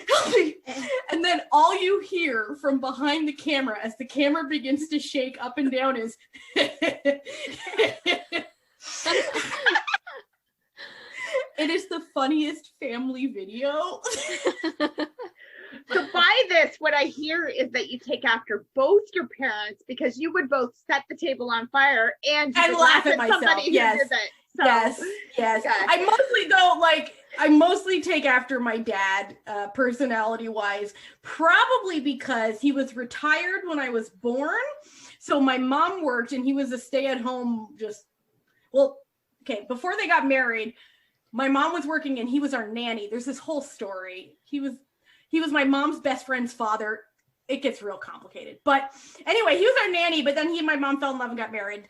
But he was retired. And so my mom would go on these business trips. So all of my sisters were in school. So I would just hang out with him and all of his old octogenarian friends all day. So he was like really social. So he would go out, and he had like a skating club, and he would do fundraising for the Canadian Mental Health Association with like all his old buddies, and they'd all go to Sobeys, which is a grocery store in Canada, and they would all sit in like the little, you know how like grocery stores and malls used to have that little like eating area for like the deli. So then they would all sit there and like eat potato salad and just like chat about old people stuff. So it would be all these like 70 and 80-year-olds doing all of these like retired seniors social activities, and then a 3-year-old who would just be like chilling. So man, I got so many Werther's Originals as a kid. Like, so many. But yeah, no, my dad's sense of humor was legendary. The other thing he used to do was we lived near the beach, and he got like really annoyed that people going to the beach would like park in front of his cottage where they weren't supposed to. So he got like fake tickets and would like write fake citations to like freak people out so they would never park there again. Nice. He was kind of like, he was a very good person, but he was a newfie. So if you are from Canada, you know. My final story about my dad, who was like my favorite person in the whole world, was from his youth. This is a fun one. So he was from a Catholic family. He lived in North Sydney, which is in Nova Scotia. And he was very fascinated by like the Protestant church, because he was like, what goes on in the, because it was like the 30s. So he's like, what goes on in the my dad was born in 1920. So this is, anyway, because you wouldn't get away with this sort of stuff that he got away with now. So him and his younger brother, Jim, snuck into the Protestant church to like see what was up, and they were like, this is kind of boring. But he was a prankster, by heart. So they couldn't just leave. So they screwed the offering plates to the table and then put like the felt back over it before they left. Nice. Yeah. So my mom would always say, she's like, so if you were like in the modern era, you would be a hoodlum, right? Like you would be a juvenile delinquent. And he's like, I was just a spirited young boy. Like, I mean, since we're talking about New Year's, this is, I mean, maybe a little bit of a downer, but like New Year's always makes me think of my mom because my mom actually passed away on New Year's. So, well, New Year's Eve, that was what I always said. She just was like, nah, I don't need to see the next year. I'm good. So, but she loved like board games. We used to like play board games and card games and stuff all the time in my family. One year I thought, my dad loves to like build stuff. He, works with wood and everything. So I saw like a home improvement game. Actually, I think somebody gave it to my husband who also likes to woodwork. So somebody gave him this home improvement game and he hated it. Like, and it wasn't a good game to play just two people. Like you needed more than two people. So we regifted it to my dad who also hated it.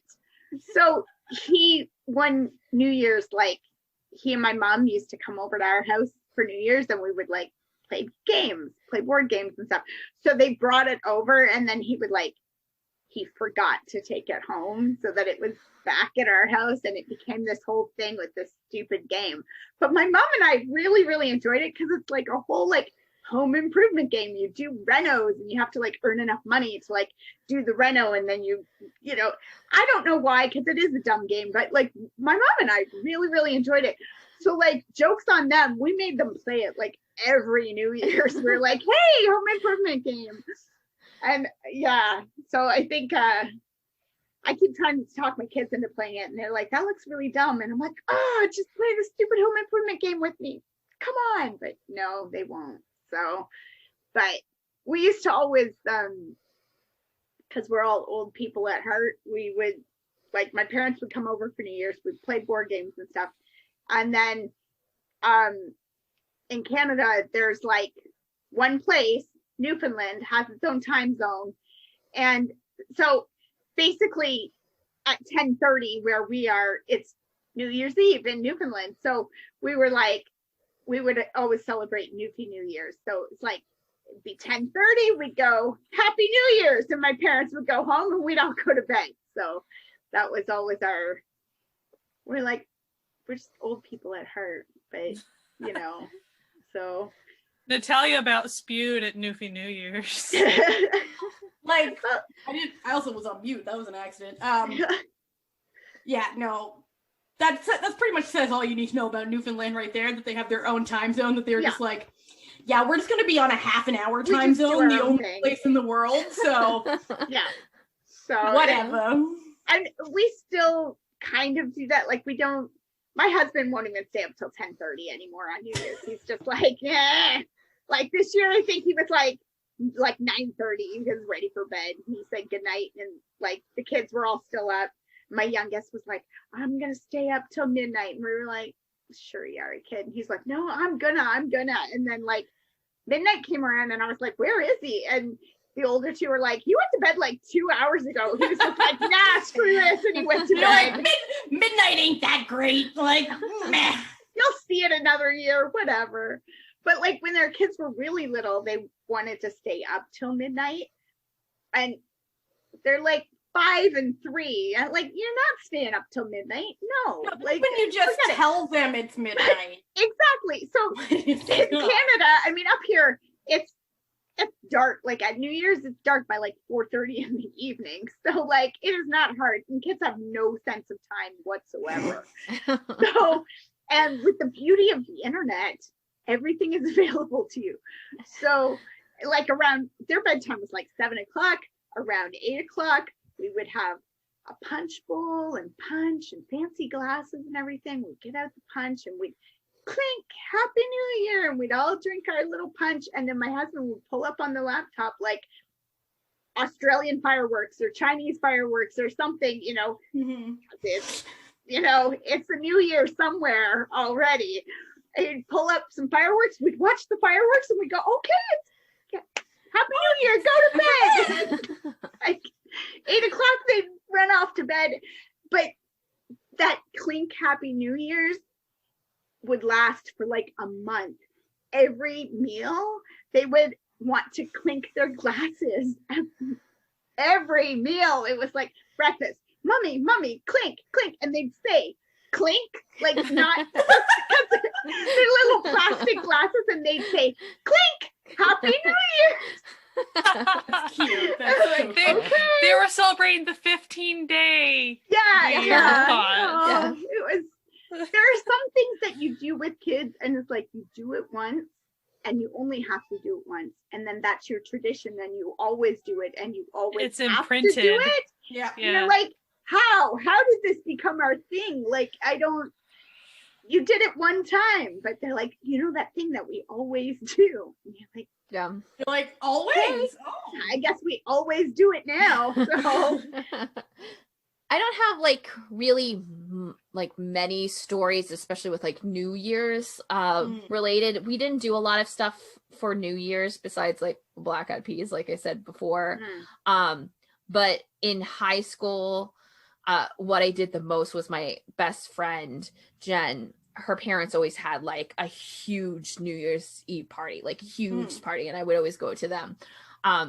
But I wanted to like specifically talk about like a memory that I have with like my granny, which is kind of the reason I'm like actually here living in Kentucky, because she's from this area.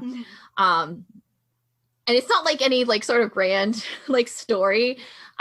But I've always had like a really big connection to fireflies because of her, because I'm from Florida. Fireflies are not a thing in Florida. You can't see them. And her birthday is always near July 4th. And so whenever we were like coming to visit, we would kind of come during July 4th and celebrate her birthday and stuff. And one of the things that I would remember the most, because we would be always so excited about seeing fireflies around, and it was like so magical. When we get to her house, she would have mason jars already with the holes in the tops of the mason jars, so that we could catch fireflies, which I know is not like the best thing to do now, but when you're like 8, it's the thing to do. Yeah. And so we like go catch them because they were just like so magical, because it's just these like bugs that are like lighting up, and we don't get them in Florida. And it's just like always like stuck me, like every single time I see fireflies anywhere now, I instantly remember her. And it's just like a thing that I always have. And I think like it ties in a lot with like Asian cultures a lot too. There's like a big significance with fireflies. So it's like one of those things, like not that like it was supposed to be that, like if I'm watching a drama and there are fireflies in it, like immediately I can only think of my granny. Like it's always a thing. But it's like nice because it's like now just always around. Like now I'm living here, I could go outside and see the fireflies, and it's just like a good memory of her. It's like how it's a good vibe. Yeah, how I like remember her now, and it's just nice. So I don't have any grand stories that I can really think of, but for New Year's and holiday stuff, I always think about the fact that my dad is not a sickly person. Like in general, we have pretty strong immune systems and stuff, so he doesn't really catch colds or flus all that often. But it would seem like if he had a break, like vacation time, that would be when he would get sick, like come down with a cold or a flu. So pretty much every Christmas time or whatever, he would always be kind of sick, like not bad, but kind of sick. So even in recent years, we were spending some time with them and putting together a puzzle, and Dad was pretty sick, but he was trying to put together the puzzle with us, but he was pretty pitiful about like how much he was finding to put, like he was being really slow. And so we were near the end of it, and Mom was feeling bad for him, so she gave him a puzzle piece, the last puzzle piece, I think, and he just looked at her like he was mad, which he never gets mad. He's this very quiet, gentle man. But he just looked at her like, I don't want your pity puzzle piece. Like, take your pity puzzle. And he still like put it there, but he looked very not happy about it and sick too. It's like, I'll do this, but I'm not gonna like it. And so now every time, because we typically try to kind of do puzzles to spend time together when we're, that's kind of like our game or whatever. And so it always makes me think of that now when we do puzzles together. Like, I always think about Dad and his pity puzzle piece when he was sick. And then it kind of also brings me back to when I was much, much younger. I remember wanting to stay up for New Year's and stuff one year. And I had this play toy drum thing. And I was intending on making all this noise, and I was just being a nuisance. Which is funny because, like, I was a super quiet kid. So, like, I was planning on being loud. It was just really funny. Go crazy. And I'm pretty sure that my dad was sick then too, like a little sick, to where I think he was falling asleep a lot on the couch. He was kind of being pitiful, but I was like banging on this drum. In my defense, I think I was in kindergarten or something, but like, kids think that whatever's happened, I don't know. I should have known to not mess with him when he was sick, but he was fine. It was whatever. My dad also would rarely get sick. He would get sick like once every other year, and he would get like a really bad cold, and then he would just get in bed and stay there. And my mom once was like, "Don't you want me to get you some like cough syrup or something?" And I just remember this so distinctly. He goes, "Joanne, if I take cough syrup, I will be sick for 2 weeks. If I don't take cough syrup, I will be sick for 14 days. All right. I have another story. I had a great grandmother, and she was awesome. But she had I think she had lung issues or something, so she coughed a lot, and she had a lot of Kleenex tissues around all the time, like kind of used ones, like she would kind of stuff them everywhere, like in her sleeves, beside her main chair that she would sit, all these things for years. It wasn't just so the entire time I knew her, that was kind of a thing. And so now, like, if one of us is sick or something and there's used tissues about or stuffed somewhere, it's those are grandma's tissues. Like, so we always talk about it like that. Remind me of a story about my grandmother that's just... my grandmother, so I was adopted when I was like 3.5 months old. So that would have been in like September. And then, so my mom had me, and then my grandmother would come over and watch me. My grandmother was my mom's first husband's mother. My mom's first husband had died in an accident. So she would come over and watch me, and she would watch me and my sisters. And then I was apparently a very pleasant baby. Like, I just like was happy all the time. Even mom like mentioned, she's like, no, you never cried. Like like when babies cry in like the middle of the night to be fed, she's like, you never did that. You just like made a little gurgling sound, and then I got up and fed you, and then you just smiled and went back to sleep. She's like, literally, you never cried. Right. Like hurt. And so my grandmother was like taking care of me, and then mom loves to tell this story. She then like went home, and then she bursts into tears to my grandfather, and my grandfather was like, Debbie, like what's wrong? Like he was, good old fisherman boy. And she goes, there's something wrong with the baby. She's like, the baby, I think the baby's like special needs. It never cries. Mom was like, no, she's just happy. When I was a baby, I like never slept. Like it's just always been a thing in my life. And like my parents would like put me down to sleep, and then they'd come in like a couple hours later, and I'm just standing, just hanging out, just like happy, not crying, but never sleeping. The only crying that I ever did was, I don't know why, I don't have a memory of this, but it's a very like big story in my family, is that I really loved Lassie, the TV show. However, if a single note from the like ending credits theme song started, the whistle started playing, I would burst out crying. And like my parents would always like tell me about stories about how like literally they would just drop things and run to the TV to stop it, because it didn't matter like if the show ended, as long as they like changed the channel before the song started, I wouldn't be like just weeping. So funny. I guess I was obsessed with Bambi, the movie, when I was a kid, Like to where I watched it like back to back over and over and over again. My parents were so sick of it. I was going to marry Mickey Mouse when I was a child. Wow. So much so, like I was in love with Mickey Mouse. I was going to marry Mickey Mouse. My whole bedroom was Mickey Mouse themed. And then we went to Disney World, and Mom thought that I was like 5, and Mom thought I was going to like absolutely like lose my shit excited to meet Mickey Mouse. Mickey Mouse was like 7 feet tall. Yeah. Okay.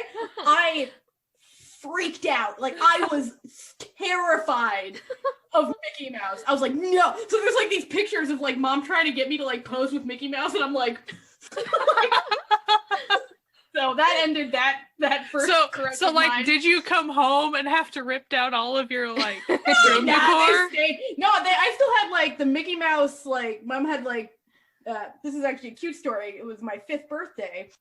After I went to bed, she like got my dad to like carry me out of the room, and they like redid my room all Mickey Mouse while I slept, and then put me back. So I like woke up in a Mickey Mouse room. Wow. But no, I had like Mickey Mouse wallpaper, and like they had like put pictures of. No, that stayed until I was like, literally until I moved out. I had that Mickey Mouse wallpaper. Like, I was like, whatever. When we went to my past, we went to Disney with kids, and they were like 3 and 5, I think, when we went, and like the one time I remember my son making us wait because like the Incredibles people were gonna come, but it was gonna be about a half hour, and my daughter was like not having it, so my husband went to take her off on some other ride, and I waited with my son for a half hour to meet the Incredibles. And then they got there, and he got shy, and he would not go over. He's like first in line, and he would not go over, and they were so patient, and they really tried, and he wouldn't even let me drag him over there. Like, it was I was like so mad. I was like, dude, and you're gonna.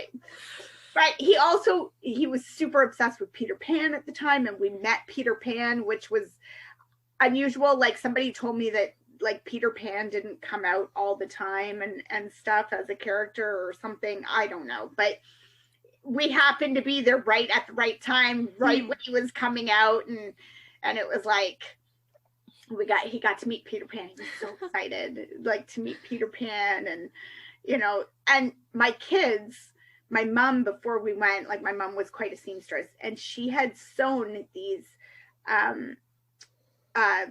Diego, like Diego and Alicia vests for the kids, and she sewed little like backpack pouches onto the back of the vest. So this was glorious because we made the kids carry all their own crap, right? We just, like, the 3-year-old still in diapers and stuff, we shoved all like diapers and wipes and stuff in his backpack. He carried all his own crap through Disney, so that was and hey, it's light, so there you go. Exactly. But like midweek we went to Animal Kingdom, and all of the workers all wear like vests at Animal Kingdom, like safari vests, and which is what the like the Diego vest is similar to. My kids got treated like freaking royalty at Animal Kingdom. They got to touch all the animals and do all the behind the scenes stuff. And like, there'd be a whole pile of kids, and my kids got picked every time because they were like, and every helper was like, oh, it's like you work here already. And like gave them little, like, it was just, they saw their little vests and just dragged them to everything. It was so great.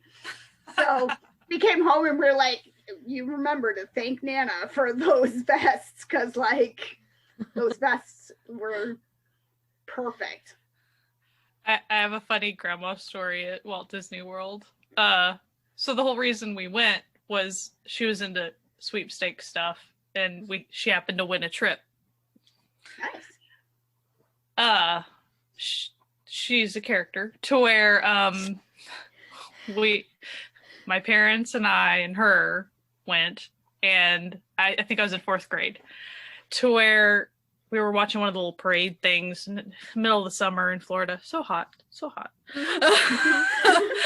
Even being from Oklahoma, so hot. But my grandmother was sitting down, and she's a very loud, opinionated type person, to where there were a lot of people standing in front of her, because that's, standing beside the place where they were having the parade, but she was deciding to like sit behind them on one of the benches. But she thought that she should still be able to see the parade. So she was yelling at everyone to sit down in front of her. Even as a 4th grader, I was mortified. But now that I think about Disney World, I have one other really good story. This is me and my mom. I might have already told this before. If I have, I apologize. There was Universal Studios, I think it was, and they had a Honey, I Shrunk the Audience quote unquote ride, but it was just one of those theater experiences. The 3D one. Yeah. To where it's not that you just watch the little movie, but they have like special effects stuff, like air blowing underneath you, and to where we knew full well what we were kind of getting into. It's fine. I was not necessarily terrified of mice or whatever to begin with. But so we went, and the instructions were to stay seated. Simple instructions, right?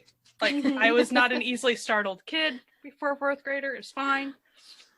The thing gets going, and then the air was blown behind us, or feet. I think it might have been the feet air blowing to be like mice. I lost it. Like, I completely lost it. And my mom was losing it too. To where we were both screaming as much as humanly possible, but I was standing up, trying to stand in her lap, which was like then interfering with other people seeing the because I was in the way. But everyone at that point was watching us. They weren't watching because it was so funny. Like, and we thought it was funny too, but we couldn't stop being terrified. So even after we got out of the little theater thing, we just like died laughing for the next like 3 hours, and we still just laugh about it all the time because so funny.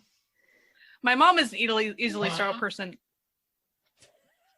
I'm really not, but she likes bringing up that time when I tried to stand in her lap and I totally lost it. All right, I hit mute and then accidentally double clicked and it unmuted right as I coughed. So my apologies for that one.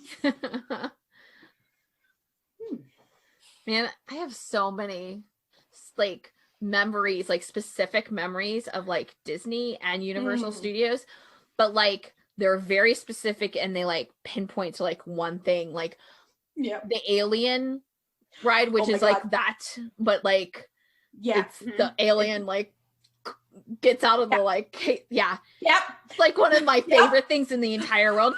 And like I went on it so much that like my like thing to do was to just watch everybody's reaction. So like if Sky and her mom had been in this thing, I would be like, that would be my best time like ever watching that. I went on that with my grandmother. We didn't know what was happening. I think the funniest part that happened, there was like a guy on the ride with us who just was like living his best life. And so there was one point where they like are gonna like explode the alien or whatever to like save everyone. He yells out, "No! Don't shoot! That's my mother-in-law!"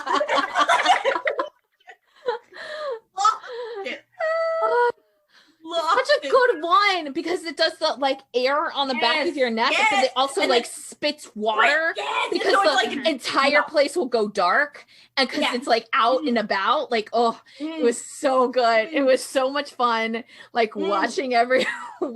And I remember very clearly every single time that I would ever have to go to any sort of park, I was the one who wanted to go on the roller coasters, but no one in my family wanted to go onto the roller coasters.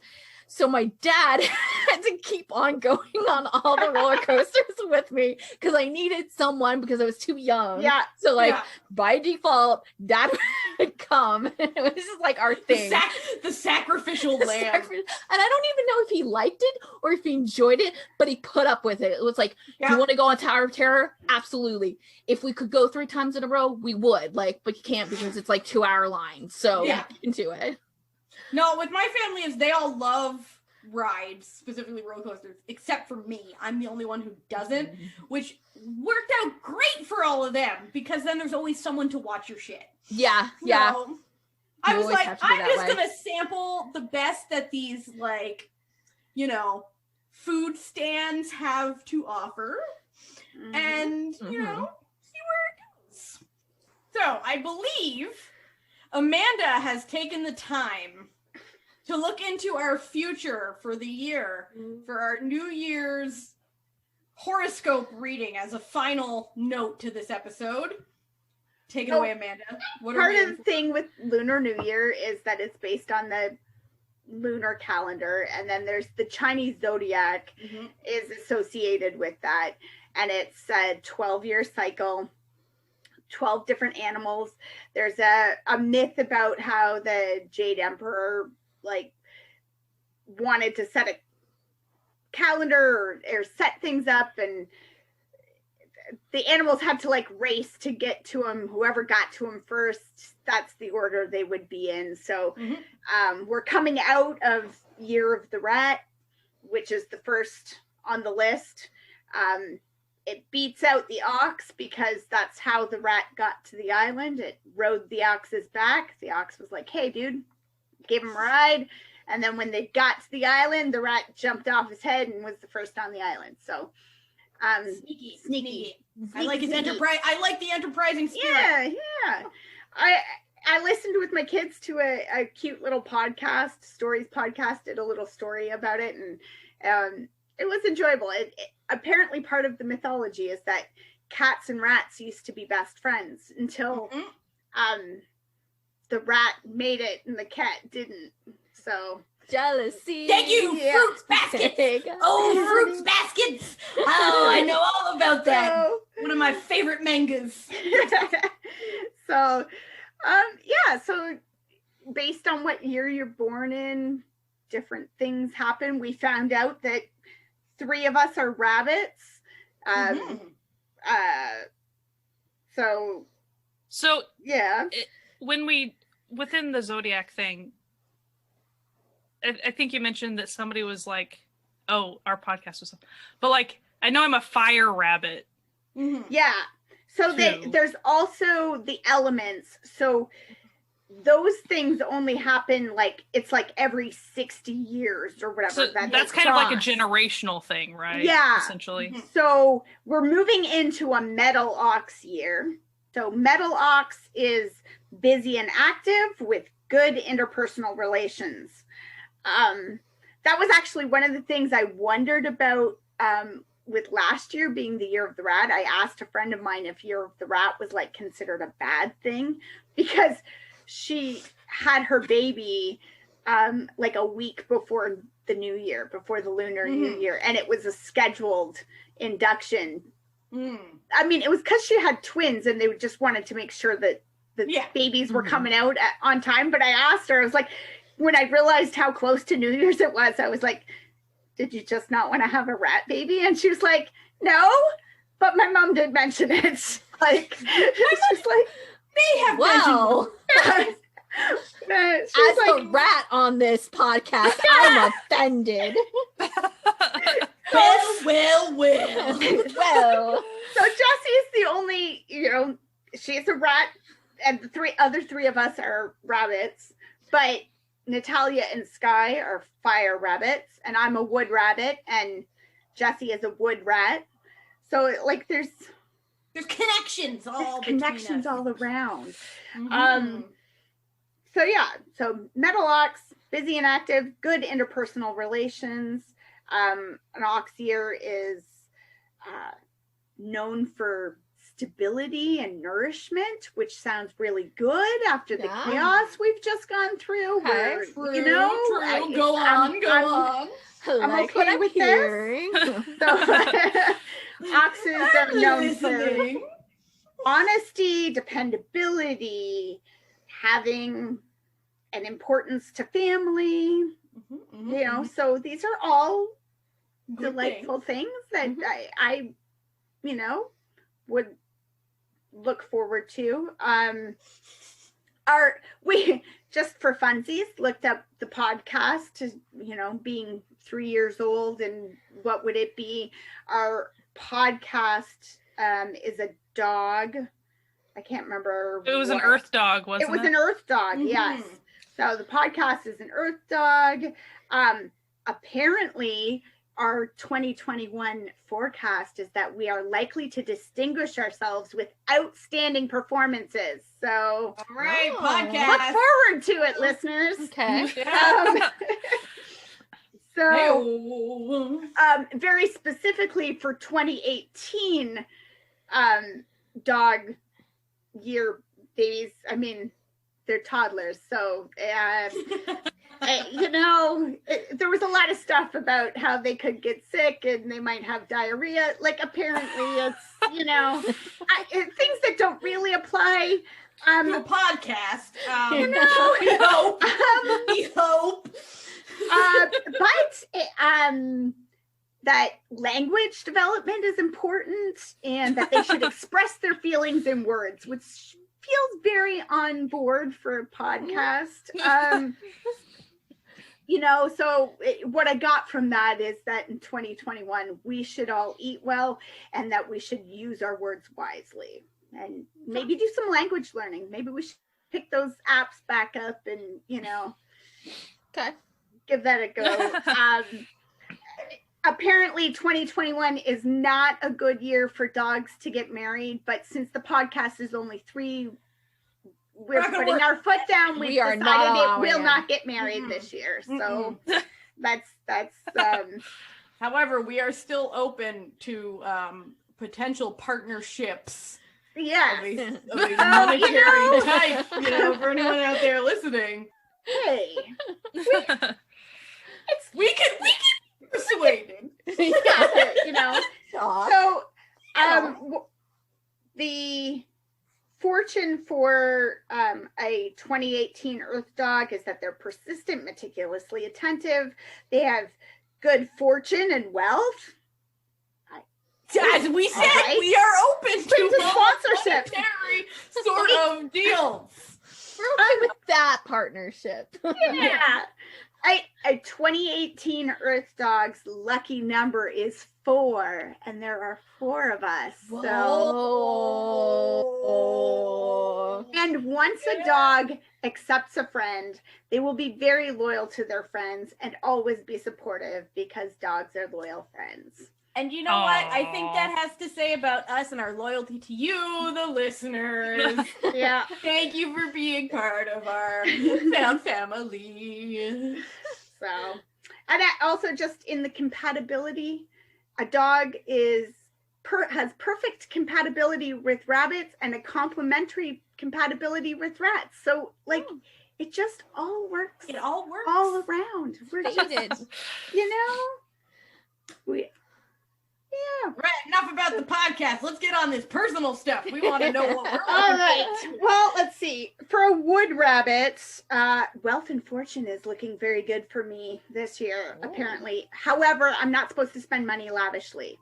Okay. So I don't know. It's like, you're going to make lots of money. Don't spend it. I'm like, okay. Well, listen, you gotta save it away for a rainy day. For a year. Be wise with these earnings. I'm meant to spend more time with my family instead of attending many unnecessary parties, which feels like that will be easy to accomplish this year. Oh, Thanks. that got me. Yeah. Okay. So, and for love relationships, the family life of a married wood rabbit will be relatively plain this year, which, I mean, okay. We've been married for like 20 years. It's, okay. However, my husband is an ox, and his says that married oxes in 2021 are going to have lots of like arguments and fighting. So I don't know.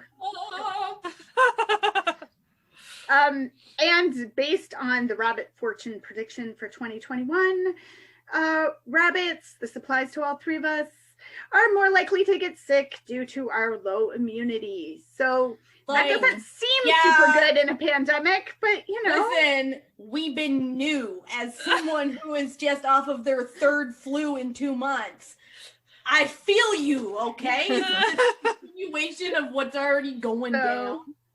Fire rabbits for Natalia and Sky, there's, possibility of promotion in your jobs that you don't have, ladies. Woo! So, this one made me think of Sky. It said, if you do want to change jobs, you should know as much information about the new company as possible. And that felt very Sky to me, like she would do her research. She would. Darn right I would.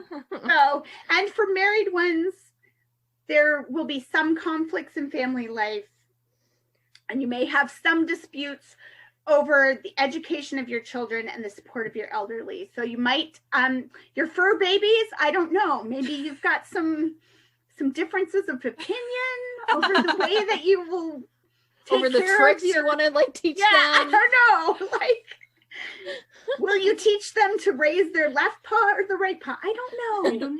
We don't know. This could be what causes strife in your relationships this year. The other thing specific to fire rabbits this year is that you are meant to don't stay up late at night and get a good rest. Wow. So Rude. I feel a little called So out funny, by both this of you are like, horoscope. whoa. Both of us are just like, well. we do not see it. We do not see it. We look away. I'm feeling a little called out by this horoscope, and I just came to have a good time. I'm feeling pretty attacked right now. I don't know. Well, Jesse's was rough because Wood Rat is a lot of stuff about outstanding performances at work, getting promotions. Work is going to be really, really good for you this year, Jesse. Does that mean I'll get work back? I don't, Fingers be crossed. You're going to have novel ideas that bring job promotion and increased salary. I mean, I guess. You know what? You know what's more than nothing is anything. So That's Jesse true. and I did just start a second podcast together. Yeah, maybe that's like true. a That's true. Self-promoting ourselves with our novel ideas. There you go. Okay. There you go. okay. By the way, you should listen to our second podcast, Good Time with Crime. Yeah, please do. Thanks. Please do. Thank you. Now, to be fair, that was sort of the general rat. The wood rat, it does say specifically, the financial situation might be a little bit unstable this year. I mean, it is. You know what? I wrote it. You know what's really bizarre? It is wrong. I recently read Jesse's tarot cards as well, and they said the same thing. So I don't know. Maybe astrology's real, y'all. Maybe it's real. On an upside, Jesse, while we are stuck at home going nowhere, apparently 2021 is your year for romance. You will establish sweet love life with a soulmate. Okay. So, ooh, okay. It's not all doom and gloom. Hey, What do we meet at Kroger? hey, who Maybe knows? at the Asian food mart. I don't know. Oh, So maybe you should go out of your way to that Asian grocery store that we were talking about. Maybe. Hmm. Maybe. So basically, I need to stay stay home and stop going to so many parties. Yeah. Stop having a social life, okay? Natalia and Sky need to go to bed and sleep sometime. Yeah, that's probably not gonna happen. And Jessie needs to go somewhere where she can meet her sweet soulmate and have sweet love life. Like, let's be honest, there's only so much that I can do in my lifetime, and I'm just not sure going to bed at a reasonable hour is something that I can, accomplish. I guess astrology is just, hit or miss. It's, On that note, on this positive, fun, Jessie's getting some love. Sky and I are getting promotions at our non-existent jobs. Amanda's no longer going to all those parties that she is known for, her wild partying. On that note, we hope that you all have a safe and fun and family-filled Lunar New Year. Even if you don't actually celebrate Lunar New Year, maybe take the opportunity to call your mom that you haven't called for a while or something if you have a good relationship, and let the people in your life know that you love them. Thank you for listening. You can listen to us wherever podcasts can be found. And you can go to our website, certifiednoonas.com. We are on social media with the @certifiednoonas, all one word. Usually on Twitter is the easiest place where you can find us. But Sky does a bang-up job keeping our Instagram running with all the newest K-pop comings out. So all the new singles and things, she keeps everyone informed about what's going down. And if you want to become a sponsor of this podcast, you can go to ko-fi.com/certifiednoonas, become an official member of the Certified Fan family. We love all our fan family people. We just think that they're the tops, and they keep the lights on, as it were, to keep this podcast going with our hosting fees and everything. And we really, truly appreciate every single one of you. And we love all of our listeners, and we thank you for listening. Have a fantastic Lunar New Year. Bye. Bye. Bye.